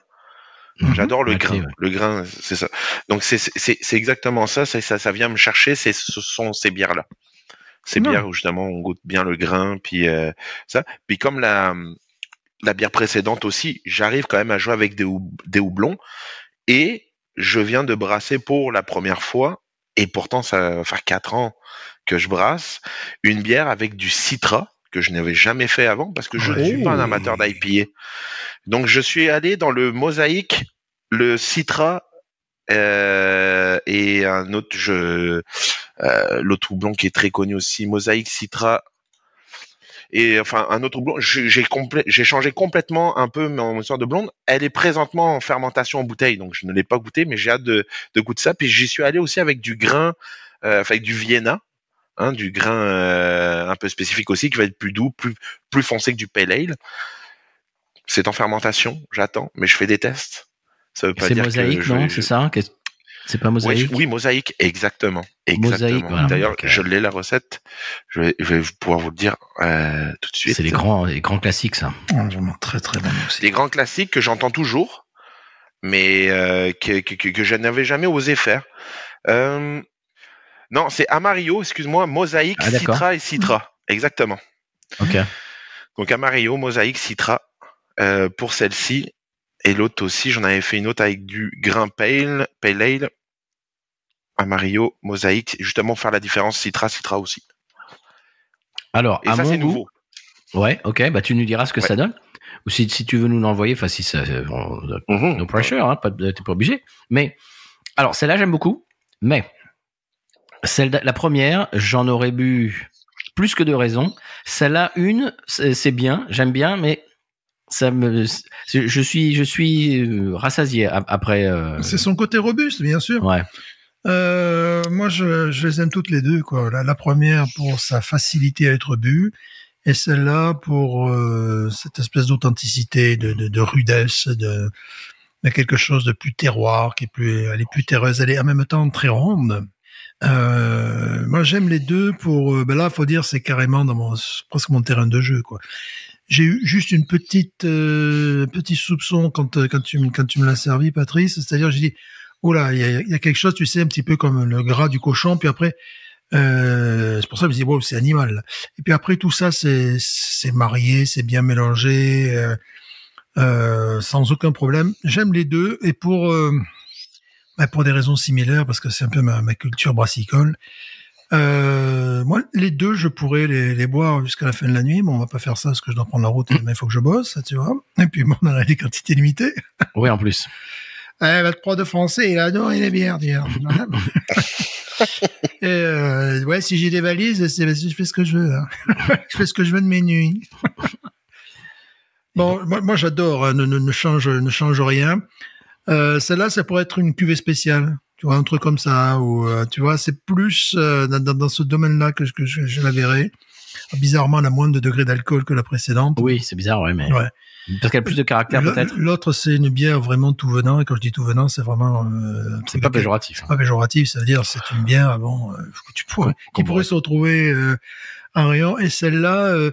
Ben oui, celle-là, elle a un côté plus terroir, peut-être plus, oui, tu l'as appelé le papé, un peu plus antique, quoi, ouais, quelque chose du bon vieux temps, quoi, tu vois, c'est quelque chose d'un peu plus âgé, quoi, et qui demande peut-être aussi des dégustateurs un peu matures, quoi, c'est pas une bière c'est pas une New England IPA exotique, c'est pas une bière je m'excuse pour les jeunes gens qui nous écoutent, mais de jeunes gens, quoi.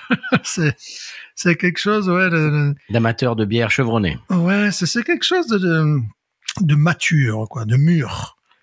Et j'aime beaucoup. C'est châtaigne avec une petite touche d'orange aussi. J'arrive pas à trouver le nom. Bon, bah, tu nous diras le prochain épisode. Ou peut-être dans 20 ans, j'en sais rien. On va voir Onise. Moi, je mettrais un demi-point de moins que celle d'avant. Moi, je maintiens 17,5 parce que c'est mon style, quoi. Et c'est pareil. Enfin, moi, je me régale dans les deux cas. Moi aussi. Mais si on me dit, allez, je t'en resserre une, tu veux la première ou la deuxième, je reprendrai la première. Mais c'est le but, ça, Patrice. Moi, c'était ça, justement. Cette bière-là, c'est, j'en bois une, puis je suis rassasié. J'avais pas, c'est pour ces soirées-là, puis faut s'entendre aussi, ça, c'est une bière que je vais boire quand il fait un -5, -10 dehors. Ouais. Eh oui, Dans le garage. C'est une bière lourde, un peu. C'est cohérent, ouais. Plein de corps, c'est épais, c'est un peu, ça réchauffe un petit peu. Oui. D'accord. Malgré dans ce contexte, je comprends. Exactement, c'est plus ça. C'est tout simplement la noix comment on appelle ça, ça me rappelle la noix, tu sais, cette liqueur, un vin de noix. Un vin de noix, oui. J'y suis enfin, voilà. Voilà, vraiment, ça me rappelle un vin de noix. Voilà, et non pas le broc de noix, comme je disais à un moment donné. Une fois, ouais, c'est pas la même chose. Pour nettoyer la table, il n'y a rien de mieux. Non, voilà, ça y est, tu vois, c'est mon cerveau un petit peu fatigué, ça me rappelle exactement depuis le début que je bois cette bière. Côté poudreux, presque. Ouais. Terreux, poudreux. Ouais.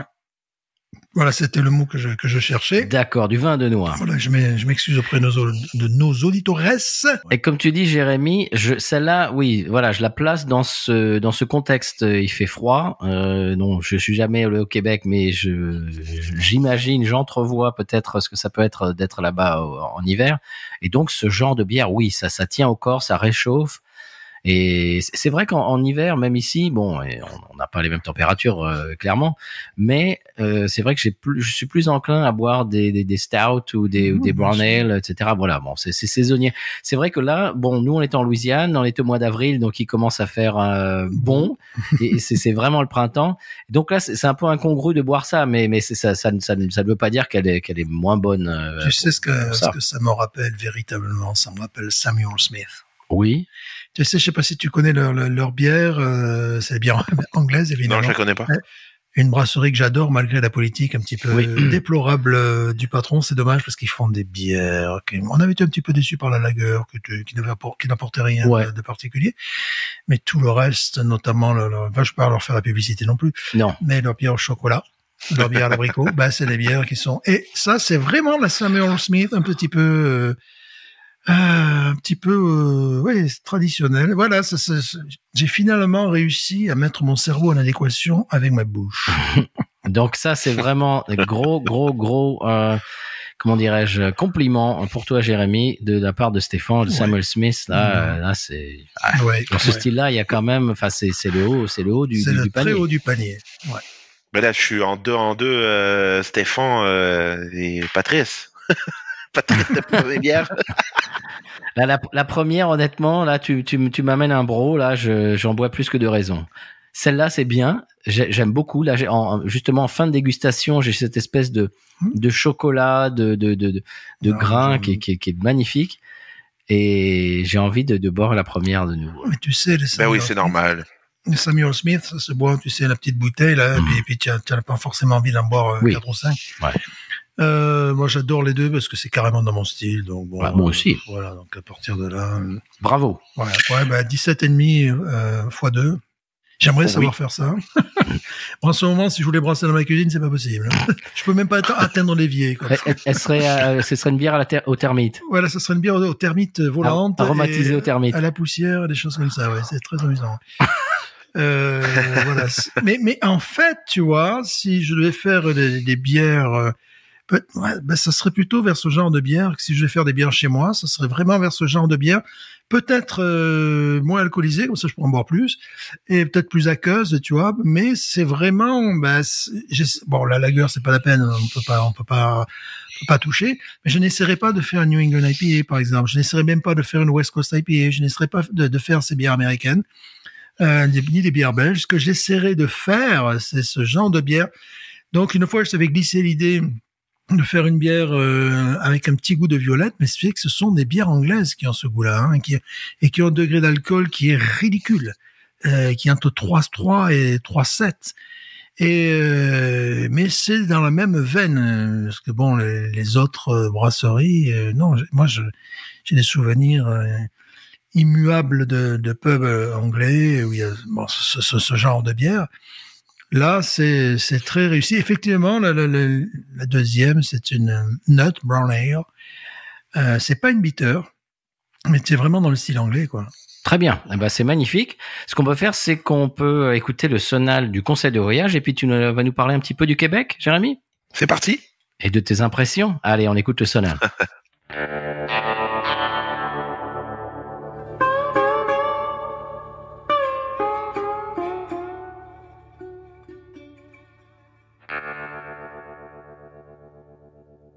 Eh bien voilà, après ce sonal du conseil de voyage, ça va être un conseil de voyage québécois aujourd'hui, Jérémy.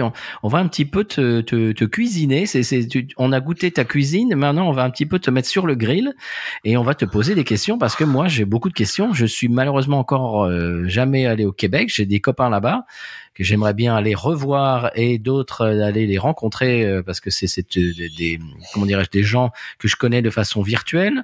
Et puis il y a quelqu'un qu'on a connu, avec qui on a travaillé, qu'on aimerait bien revoir, Stéphane et moi.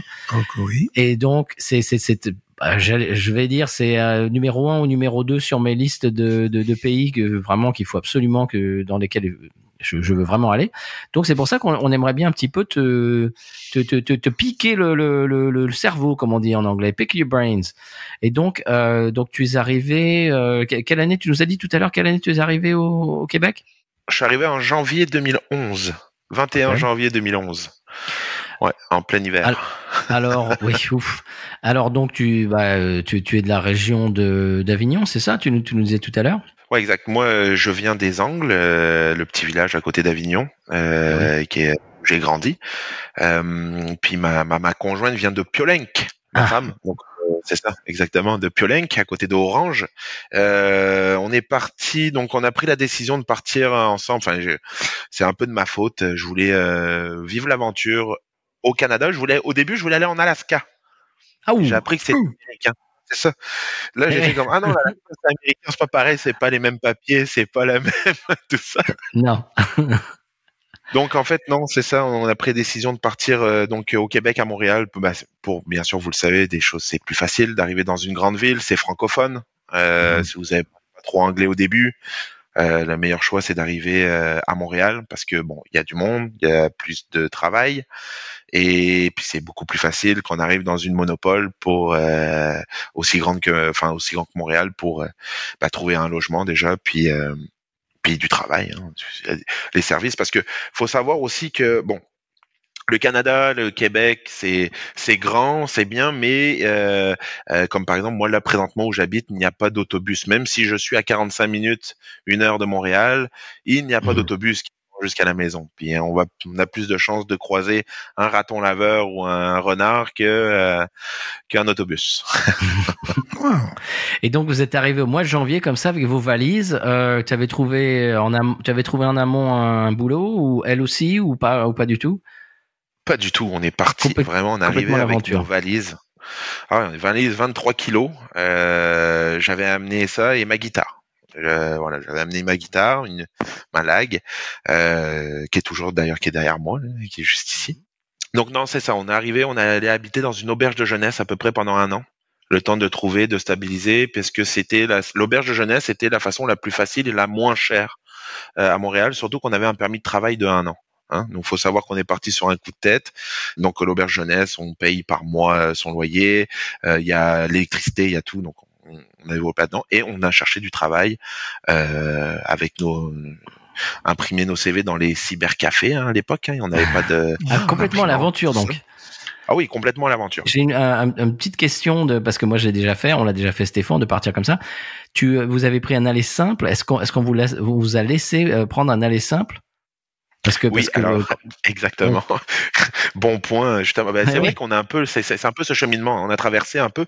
Oui, on a pris un aller simple parce qu'on avait un permis de travail, un PVT, on appelait ça même à l'époque, un permis vacances travail. D'accord. Qu'il fallait qu'on envoie à l'ambassade du Canada. Donc c'était un permis qui nous permettait de travailler partout au Canada pendant 1 an, mais à condition de repartir après. Comme on peut voir, j'ai jamais fait ça, mais je l'ai fait légalement. Hein.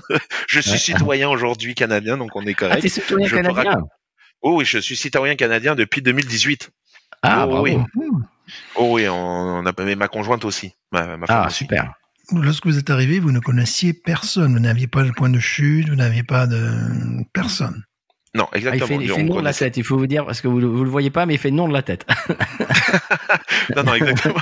Non, on connaissait personne, mais en même temps, moi, je suis parti avec ma conjointe. Donc déjà, on était 2. Donc c'est vrai que ça, c'est important quand vous entendez bien avec quelqu'un. Donc ça faisait pas très longtemps qu'on était ensemble, mais bon, on est parti quand même à l'aventure. Elle a voulu me suivre.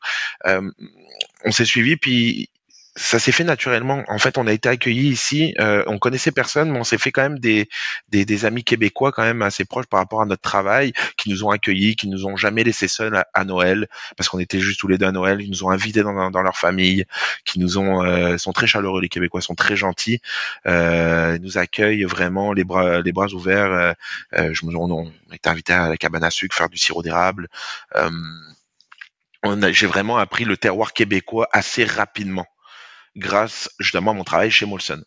Donc c'est comme ça qu'on a fait. Mais non, on connaissait personne. On est parti à l'aventure, mais on était un peu comme ça. On est allé aux États-Unis, on est allé à New York, à Boston, parce qu'au Québec on dit Boston et non Boston. Voilà.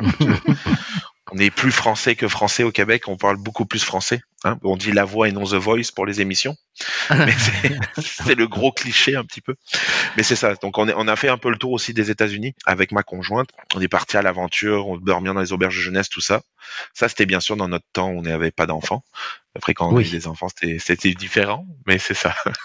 Alors mais question, vous êtes arrivé, c'était la première fois que vous alliez en Amérique du Nord ou vous étiez allé aux États-Unis avant? On avait fait un pré-repérage avec ma grand-mère en septembre 2010. On était juste allé voir. 2 semaines. On est allé dormir. On est allé à Montréal, on est allé à Québec, D'accord. on est allé à New York. Voilà, pendant 2 semaines, on s'est baladé, on a vu, bon, voilà, ça te plaît. On était à l'automne, au mois de septembre, il faisait beau, c'était donc, allez, c'est un go. On fait nos papiers au mois d'octobre. On les a eu au mois de décembre, janvier 2011. On est arrivé ici, puis on n'est plus jamais reparti. Ah, c'est génial. Ouais. Et Voilà. quels ont été les premiers chocs culturels que vous avez vécus quand vous êtes arrivé, ou les premières semaines où vous avez dit, oh là, mais ça marche pas comme la France du tout. Et qu'est-ce que tu peux expliquer un petit peu de tes réactions comme ça? Alors, les réactions, la nourriture. Ouais. La nourriture. Ah oui, la nourriture, le prix de la nourriture. Un fromage, un cœur de lion à $11, mais voyons, non, c'est pas possible. Donc, non, ça a été, moi, le plus dur pour moi, ça a été la nourriture. Vraiment la nourriture, de m'adapter à la nourriture. Par contre, c'est ça, c'est quand on arrive, c'est un choc. C'est un choc pour moi, ça a été très difficile. Ça a été vraiment, tout ce qui était la nourriture, comment cuisiner, qu'est-ce qu'on met dedans, tout ça. et les ingrédients. Puis c'était le prix aussi au début. Hein. Je dis mon Dieu, un chou-fleur à $8, ça marche pas. Bon, après, il faut savoir que. Ouais, mais alors attention, faut savoir que moi, je suis arrivé l'hiver. Hein. Donc, faut savoir que les légumes sont beaucoup plus chers l'hiver, certains légumes. Hein. Donc, pourquoi l'hiver on va faire plus de soupe de courge? Parce que c'est moins cher, c'est un légume d'automne, donc il y en a moins. Puis les fraises mexicaines, on va les payer un petit peu plus cher, ou celles qui viennent des États-Unis. Ça, c'est un fait. Mais ceci dit, ici, oui, c'est plus cher qu'en Europe, mais par contre, les salaires vont en conséquence, puis le travail va en conséquence. Hein. Donc, il y a du travail, qui est relativement quand même bien payé. Donc, je veux dire, ça va. C'était plus facile pour moi ici à travailler à Molson en tant que conducteur de chariot élévateur, à faire des heures, que quand j'étais ambulancier en France, où je pouvais pas m'offrir certaines choses. Je sais pas si tu vois un petit peu le contexte par rapport à la différence. Nous c'est pareil, c'est-à-dire que nous on est enseignants et puis ça va, on vit bien quoi. On a des voitures assez sympathiques, on a des loisirs, voilà. Donc on a un niveau de vie que j'imagine à compétences égales et travail égal en France, c'est pas tout à fait pareil. Oui. On va juste dire ça comme ça. Voilà. Voilà. Et vous êtes parti. Bon, je voulais pas trop poser la question, mais qu'est-ce qui vous a motivé pour partir de France? Oh, la motivation, moi, c'était l'aventure, c'était le ras-le-bol. Je me souviens à l'époque, un petit peu de. Moi, j'étais ambulancier. On était beaucoup assez surmené. Cette espèce d'appel social que j'avais dans mon travail, qui n'était pas forcément reconnu par les humains qu'on venait aider. Mais je pense que c'est partout pareil. C'était peut-être ma crise de quand j'avais 24 ans, parce que je suis arrivé au Québec, j'avais 24 ans. L'aventure. Puis apparemment, c'est ça que je disais. Ma mère m'a rappelé ça. M'a toujours dit que j'ai toujours eu un intérêt pour le Canada, depuis tout jeune, mais sans le savoir forcément. Puis j'ai vu cette opportunité-là, hein. J'ai vu ça dans une annonce de journal, je crois, le Canada recherche du monde, et j'ai dit ah ouais, pourquoi pas. C'est vraiment un coup de tête, hein. C'est vraiment, c'était pas planifié, c'était pas préparé, c'était pas, non, ça m'a vraiment amené comme ça. Par contre, j'ai connu énormément de Français qui sont venus ici, mais qui sont repartis. 90% des Français qui sont venus sont repartis, que j'ai connus. Soit par le choc culturel, donc c'est-à-dire que soit ils trouvaient pas leur travail qu'ils faisaient en France, mais bon, c'est ça, soit la famille à manque, ou soit c'est le climat, ou la culture ici au Québec. C'est quand même assez différent. Donc quand vous changez de vie, puis vous êtes très bien placé pour le savoir, c'est qu'il faut s'adapter dans le milieu qu'on vit. Bien sûr. Ici, il faut reconnaître, voilà, si je ne peux plus manger de cœur de lion, ben je mangerai plus de cœur de lion ou de président. Hein. Mais on va se trouver d'autres choses. Ouais, moi, exactement. Par exemple, je sais que j'ai eu beaucoup de misère à me passer du pain. Je le fais moi-même maintenant depuis 4-5 ans, parce que nous, une baguette, c'était $4,50. J'ai dit, ben non, j'ai pris une poche de farine, une vidéo YouTube, je fais mon pain toutes les toutes les week-ends. Puis les enfants sont très heureux de ça. On peut s'adapter, on peut s'adapter. Tout se fait. C'est très juste ce que tu dis, c'est-à-dire qu'il y a des choses qui nous manquent, mais on a découvert des nouvelles choses ici qui prennent la place. C'est pas la même chose, mais par exemple, voilà, tu dis les choses qui te manquent de France. Moi, par exemple, un truc tout bête, le Roquefort, ça me manque beaucoup. Ici, c'est bon, on trouve du bleu, mais c'est pas pareil, bien sûr. Mais des choses ont remplacé ça. Par exemple, tout ce qui est, par exemple, je sais pas moi, les fruits de mer cajun, les plats cajun, le po-boy, les machins. Ben voilà, c'est des choses qu'on peut difficilement avoir en France. Et voilà, c'est un plaisir a pris la place d'un autre. Je rejoins un petit peu ce que tu disais. Ouais. C'est exactement ça. Même moi, on pourrait même le dire dans la bière. On a des bières fabuleuses en Amérique du Nord quand même. Ah oui. Bien avant qu'en France. En France, ça commence à être développé. Et encore, hein, quand je suis rentré l'année dernière pour mon mariage, on en a parlé, Patrice. Je suis rentré dans le même secteur que toi. Hein. Toi, t'étais à Perne. Moi, j'étais pas très loin. J'étais à Orange, Piolenc, dans le Vaucluse. Donc, je n'ai pas trouvé de bière de microbrasserie convenable et pas si voilà ce qu'on peut avoir comme choix ici, par exemple. Par contre, on a des vins fabuleux chez nous que ici ne sont pas achetables. Une bouteille de vin à $22, non, s'il vous plaît. Tu sais, moi j'ai essayé de traîner un petit peu ce côté-là lorsque j'étais à Lafayette, d'aller chercher le fromage. Au bout d'un moment, je faisais facilement 30 bornes le vendredi sans m'en rendre compte dans ma voiture pour aller chercher le fromage. Et j'arrivais à trouver avec le vin, tout ça, avec... Mais à un moment donné, vivre à la méditerranéenne ou vivre à la française dans un climat qui est complètement différent, c'est presque comme si tu te faisais mal, quoi. On dirait que la nature te le reproche, tu vois. C'est que ça va pas avec à un moment donné. Donc, essayer de boire des Côtes-du-Rhône tous les jours, ça va pas forcément avec le climat louisianais. Bon. Donc, il y a plein de choses comme ça qui fait que tu es amené à t'adapter. Absolument. Mais ton corps le demande, parce que ton corps ne comprendrait pas que tu boives à midi et le soir un Côte-du-Rhône à 13,5 degrés quand il fait 38 degrés et 90% d'humidité. Parce que là, tu viens pas vieux, quoi. Voilà, c'est des choses comme ça qu'on arrive à comprendre. Hein. Ouais, je te rejoins, Stéphane, parce que même nous ici à Montréal, enfin au Québec, là, c'est très humide l'été. On a des 70% d'humidité aussi, où on va se retrouver cette chaleur extrême, moite, que même moi, j'avais du mal avec la chaleur déjà chez nous, mais elle est pire, c'est pire l'été ici. Donc on a deux extrêmes, l'hiver et l'été, c'est vraiment... j'ai une piscine, moi. On est au Canada, j'ai une piscine. Donc faut voir quand même qu'il fait chaud l'été. Quand même. Oui, non, il fait très chaud l'été, hein. De juin à septembre, j'ai climatisation, puis c'est très humide. Ouais. Alors au niveau linguistique, moi quand je suis arrivé ici, j'étais accueilli par un Québécois absolument deux Québécois adorables. Un avec qui j'étais colocataire pendant quelques jours pendant qu'ils étaient en train de nettoyer mon appartement, ce qui est devenu mon appartement.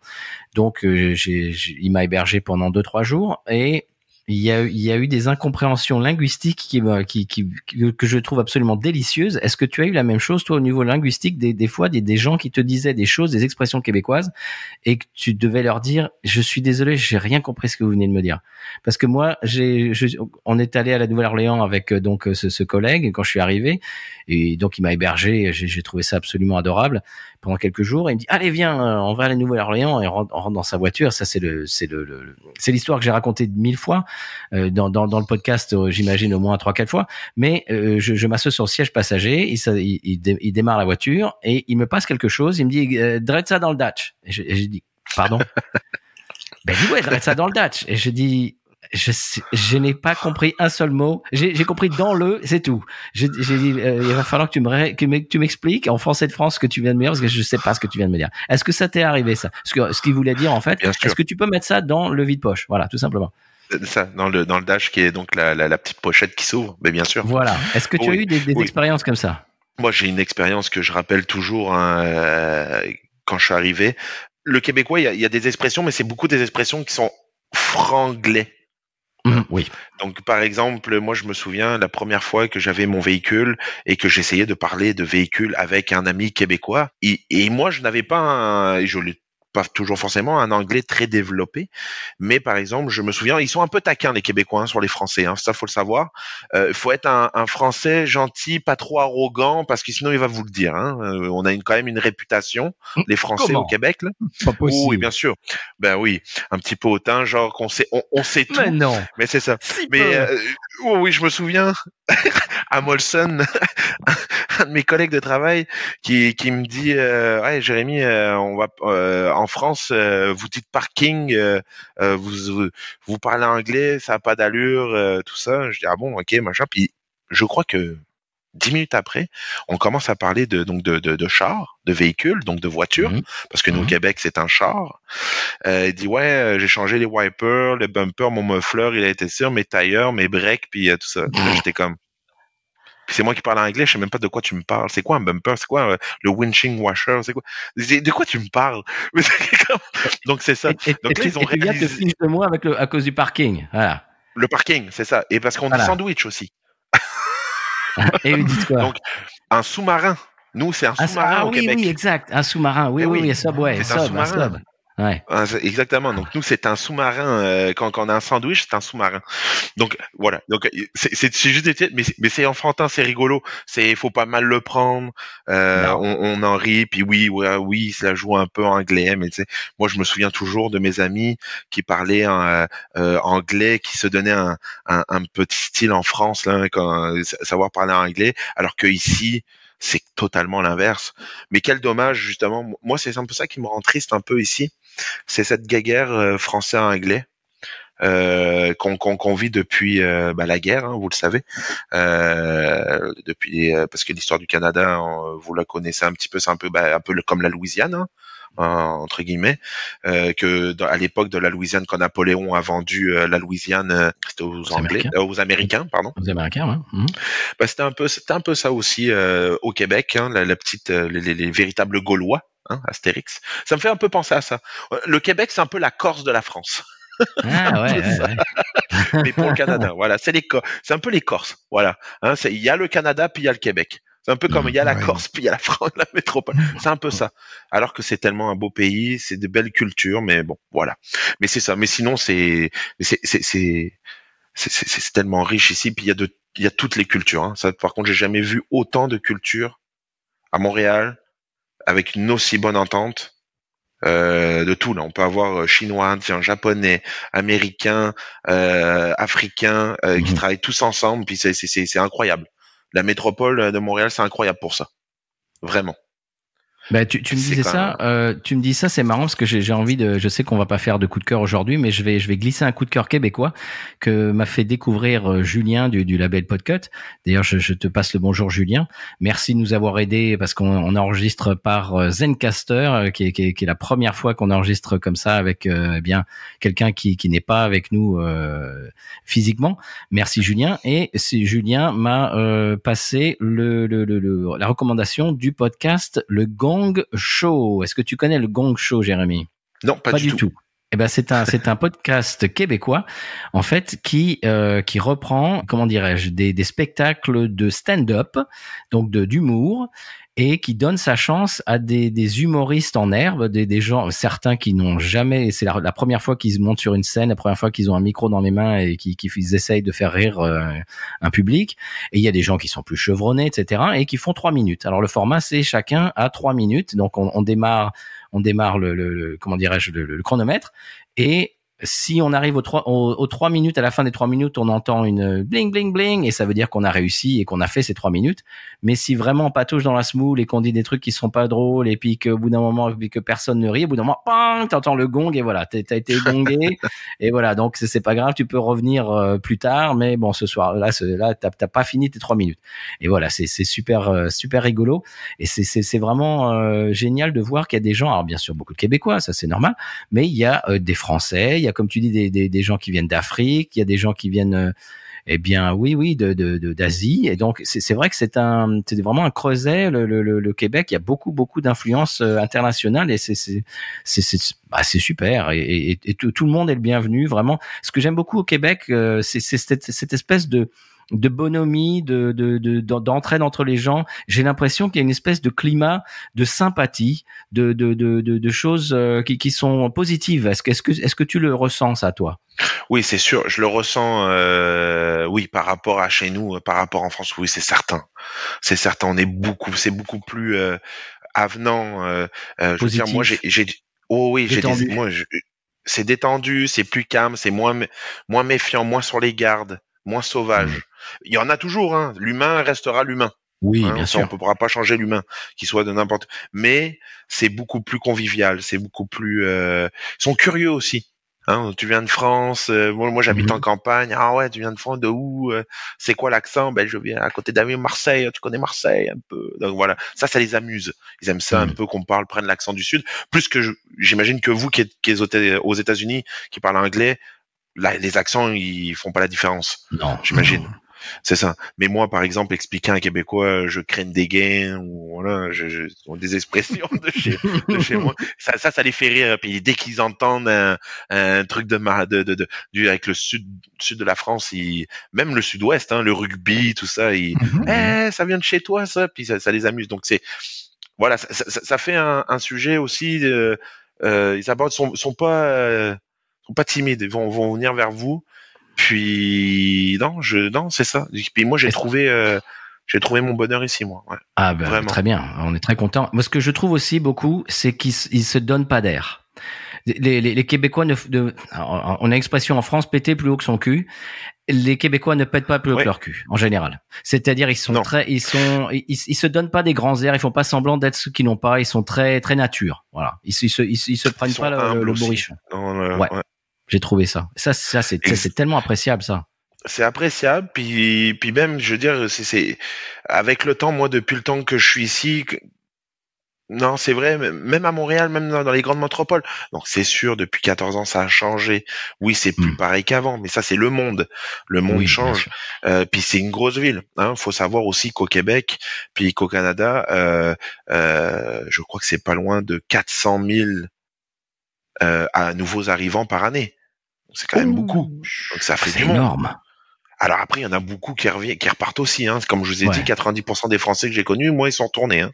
Hmm. Bah, Bon, nous aussi, voilà, c'est nous une aussi. rotation. Mais l'université est très bonne ici. Ah oui, hein, vous autres aussi aux États-Unis, Bah les oui. Français que vous avez connus, ils sont retournés. Oui, Voilà. oui. Bah, des profs de français, oui, Oui.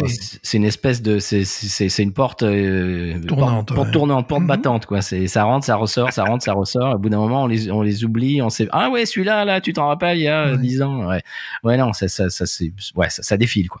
Ouais. Mais c'est ça, même ma femme, je me souviens au début, elle se faisait des amis français ici, puis elle était Ouais. triste à la fin parce que toutes ses amies repartaient. Donc elle avait Eh pas ouais. forcément d'amis. Donc voilà. Mais maintenant qu'on est en campagne, ça fait 7 ans maintenant qu'on habite au même endroit. On a 3 enfants aujourd'hui, on a établi une famille, donc l'école, les activités sportives, les voisins, devenus des amis. Donc là, on s'est fait vraiment notre cocon, puis ça se fait bien. La seule conseil que je peux donner aux gens qui veulent s'établir, que ce soit en Australie, aux États-Unis, au Canada, soit n'importe où, c'est s'intégrer dans la culture de là où est-ce que vous êtes, Mm. s'intéresser aux choses qu'ils font et oublier ce que vous avez chez vous en France ou tout ça pendant c'est dur les trois premières années. Moi, c'était le fromage et le pain. Mon Dieu, que ça c'était dur. Même le pastis 51. Moi, j'aimais ça, le pastis 51, mais il y en a pas ici. Ah ben nous, ça se trouve. Donc ça, Nous, ça se trouve ici à Nouvelle-Orléans, il y a une tradition de Sazerac, de Ouais. pastis, ça se trouve, mais bon, faut le chercher, Ah quoi. bon. Ouais. Voilà, faut le chercher, et puis hors de prix aussi, j'imagine. Moi, j'ai trouvé du Ricard à 35 Ah! $ la bouteille, là, la petite. Ouais, mais c'est ça. Donc bon, voilà. Hein, je préfère dire à mes parents ou la famille, bon, amenez-moi une petite bouteille de Jet 27 et du Ricard, le truc que je trouve pas ici. Alors, je vais rebondir sur ce que tu viens de dire et ne pas avoir l'attitude de ah ouais mais nous quand même parce qu'en France nous on fait ça comme ça. Non mais on s'en Ah fout. ouais. Ah T'es non. pas en France. Alors, Bah, c'est ça le truc. C'est ne pas avoir cette attitude de ouais mais enfin quand même nous oui mais non oui mais t'es pas là, t'es pas là-bas, c'est différent. Donc voilà si ça te plaît tu t'adaptes. Sinon bah voilà c'est des Oui, gens qui repartent. Mais c'est un ancien principal, mon premier principal, qui était vraiment quelqu'un de vraiment très bien, parce qu'il est toujours vivant. Sa fille est allée enseigner l'espagnol au Chili et il me demandait des conseils, tu vois, il me demandait des conseils. Sa femme aussi me demandait des conseils. J'ai dit pour leur fille, il faut qu'elle observe, qu'elle regarde ce qui se fait. Qu'elle observe déjà, voilà, c'est ce qu'elle a dû faire. Bon, visiblement, ça s'est très bien passé. Parce que moi, il me demandait, évidemment, un Français débarqué en Louisiane, voilà, comment ça se passe dans une école qui était, pas facile du tout. Eh bien, c'est d'observer, oui, c'est de demander aussi. Bien sûr, de pas avoir peur de demander. De pas avoir peur de demander, voilà. Ça passe pas non plus juger bêtement, Voilà. parce que tu sais, par exemple, tous les vendredis aux États-Unis, là, nous, on a l'appel au drapeau, donc les gens, voilà. Avoir un sens critique nul, ça n'a pas vraiment beaucoup d'intérêt. Comme c'est vraiment observer ce qui se fait. C'est une certaine personnalité aussi. C'est pas tout le monde qui peut s'expatrier et être heureux et rester. Non, bien sûr. C'est une certaine. Est-ce que tes enfants, j'imagine, n'ont connu que ils sont nés là-bas, ils sont nés au Québec, donc ouais, pour eux, c'est normal. Ils ont pas cette espèce d'entre deux. Ouais. Donc non, c'est ça. Moi, j'ai une fille de 9 ans, j'ai une autre de 6 ans, puis un gars de 3 ans. Eux, ce qui les interroge, c'est, surtout ma plus grande là maintenant, c'est pourquoi vous êtes venu? Parce que les grands-parents sont en France, on rentre des fois en vacances en France, puis donc chez nous, il fait beau, il y a les grands-parents, donc ça c'est les cadeaux, voilà. Donc là, des fois, on rentre au pays, mais ils disent, je suis content de rentrer à la maison, mais c'est la famille qui manque, puis ils se posent la question, mais papa, pourquoi vous êtes venu avec maman au Canada? Ils nous posent des questions, un petit peu, mais ce qui est tout à fait normal. Bien sûr. Mais on a cette culture-là que ils sont nés ici, puis ils sont élevés ici. Là, c'est pas des Français. C'est pas des Français de France. Oui, ils ont la nationalité, ils ont la double nationalité, ils sont canadiens en premier, mais c'est ça, c'est ça. Oui, ils ont c'est la naissance, le territoire de la naissance qui prime. Donc sont en premier canadien. L'ambassade de France me l'a bien expliqué quand je suis allé les déclarer. mais c'est ça. Donc moi je suis franco-canadien. Est-ce qu'ils ont l'accent québécois? C'est marrant. Oui, c'est ma fille. Papa m'en va jouer de wow. Non, c'est puis les mauvais mots en québécois comme les jurons, les sacrements, les sacraments. Ça, ils vont dire que ça c'est un des mauvais mots, mais on va dire con, putain ou bip. Tu vas biper, mes couilles, genre par exemple. Ça, ils comprennent pas. Ça, c'est pas des mauvais mots. Non, c'est pas des mauvais mots, ça. C'est en France. Mais c'est des mauvais mots. Donc, je trouve ça drôle. C'est marrant. Donc, je trouve ça assez drôle. Mais c'est ça. Mais non, comme je rebondis un peu sur ce que disait Stéphane, c'est vraiment, oui, il faut pas, vous avez l'appel du drapeau, comme disait Patrice aussi. Ces valeurs-là que vous avez, oui, ils ont des valeurs ici, même si ça vous apporte rien. Pas de jugement. C'est leur histoire, puis il faut la respecter. Puis ici surtout là, quand on est français, s'il vous plaît, les Français qui venaient au Québec, respectez l'histoire du Québec parce que moi qui y vis à l'année, genre j'ai croisé un asti de Français là, il nous a jugé, il nous a pris de haut. Ouais, c'est. Je disais mais non, mais c'est ça. Donc en gros, mais c'est ça. Ouais, il faut un peu respecter ça. Puis je les comprends aussi un peu parce que c'est vrai que j'ai connu des Français qui sont arrivés ici, puis ils pensaient vraiment tout connaître. Vraiment, mais moi j'étais comme, c'était malaisant un peu là, c'est un petit malaise qui s'est créé. D'ailleurs, j'allais parler à cette personne-là. C'est ça. Ouais, ça dépend des personnalités. Il y a des gens qui sont capables, comme nous trois, et j'imagine ton épouse aussi. C'est une certaine forme d'esprit. Il y a les gens qui l'ont ou qui l'ont pas, et des gens qui s'intéressent, et d'autres qui s'intéressent pas. Et je veux dire, c'est pas un jugement de valeur, hein. C'est juste une différence. C'est ni mieux ni moins bien, mais c'est une certaine forme d'esprit. C'est tout. Ouais. C'est très bien. Est-ce que tu comptes rester là-bas ad vitam aeternam ou est-ce qu'il y a un projet de retour ou j'imagine que non. Alors là, projet de retour, non. Non. Projet de bouger. Avec tout ce que j'ai fait dans la vie, même avec ma femme, le Canada est tellement grand, on sait jamais. Mais il n'y a pas de projet de retour en Europe pour non. Moi, si j'ai à changer de place, parce que c'est vrai, hein. Moi, quand j'étais parti à l'époque, là, mes amis disaient, mais vous partez combien de temps? Même elle, ma femme était pas trop sûre encore. Peut-être 1 an ou 2, on va voir. Chez moi, je reviendrai pas. Moi, c'est ça que je disais. J'ai non, moi, je pars, mais je reviendrai pas. Puis ça fait 14 ans. Puis je le savais. Mais oui, mais si ça te plaît pas au Québec, j'ai 4500 kilomètres vers l'ouest. Je vais me trouver sûrement une place où je vais m'y plaire. Puis c'est un peu ça. Toi, t'étais vraiment bloqué sur le Canada. Ça, c'est marrant, ça. Oui, moi, je suis vraiment bloqué. Alors, ma femme, elle adore les États-Unis. Mais le compromis a été le Canada, justement, parce qu'on est je suis à 4 km de la frontière. Hein. Eh oui. Je suis à 4 km de la frontière, donc on passe souvent des week-ends aux États-Unis, souvent à Burlington, dans le Vermont. Burlington, ouais, exactement, des très bonnes bières là-bas. Un petit peu, ouais. Oh oui, vraiment. Non, vraiment, les meilleures bières que j'ai bu, c'est vraiment au Vermont, puis à Burlington, dans les tavernes. Dans les tavernes. Le Church Street Tavern qui est là-bas, c'est un bar sportif. Il paye pas de mine, mais la bière à l'intérieur est incroyable. Voilà un conseil de voyage. Vermont. Exactement. Burlington, le Church Street Tavern, et buvez la Switchback, qui est une bière un peu anglaise, un peu comme on a goûté. C'est une de mes préférées. Et vraiment, waouh, c'est ça. C'est un conseil de voyage. Voilà, aux États-Unis. Voilà, un Québécois. C'est génial. C'est génial. Écoute, Jérémy, on a été extrêmement contents et heureux. On a passé un très bon moment. Enfin, en tout cas, je parle pour moi. Peut-être Stéphane, il s'est ennuyé, mais tout à fait. Moi, je tape même dans le micro. Non, moi, je me suis évidemment régalé. On a été très contents de t'avoir. De bière exceptionnelle, un témoignage inédit aussi, parce que on connaît de loin Québec, Canada. Donc, c'est très intéressant d'avoir ton histoire déjà, qui, à mon avis, va intéresser énormément nos auditeurs. Oui. Parce que certains, peut-être, se mettent dans sa position aussi, ont envie de bouger. J'imagine, oui. Voilà, ouais. Très bien. Écoute, on était très heureux de t'avoir. Après avoir reçu des messages et des vidéos, etc., et t'en avoir envoyé, etc. Maintenant, on a vraiment discuté. Et puis, la prochaine étape, c'est de te revoir dans l'émission pour faire les 2 autres bières. Et la fois d'après, c'est soit que tu viennes nous voir, soit nous, on va te voir, ou les 2. Voilà.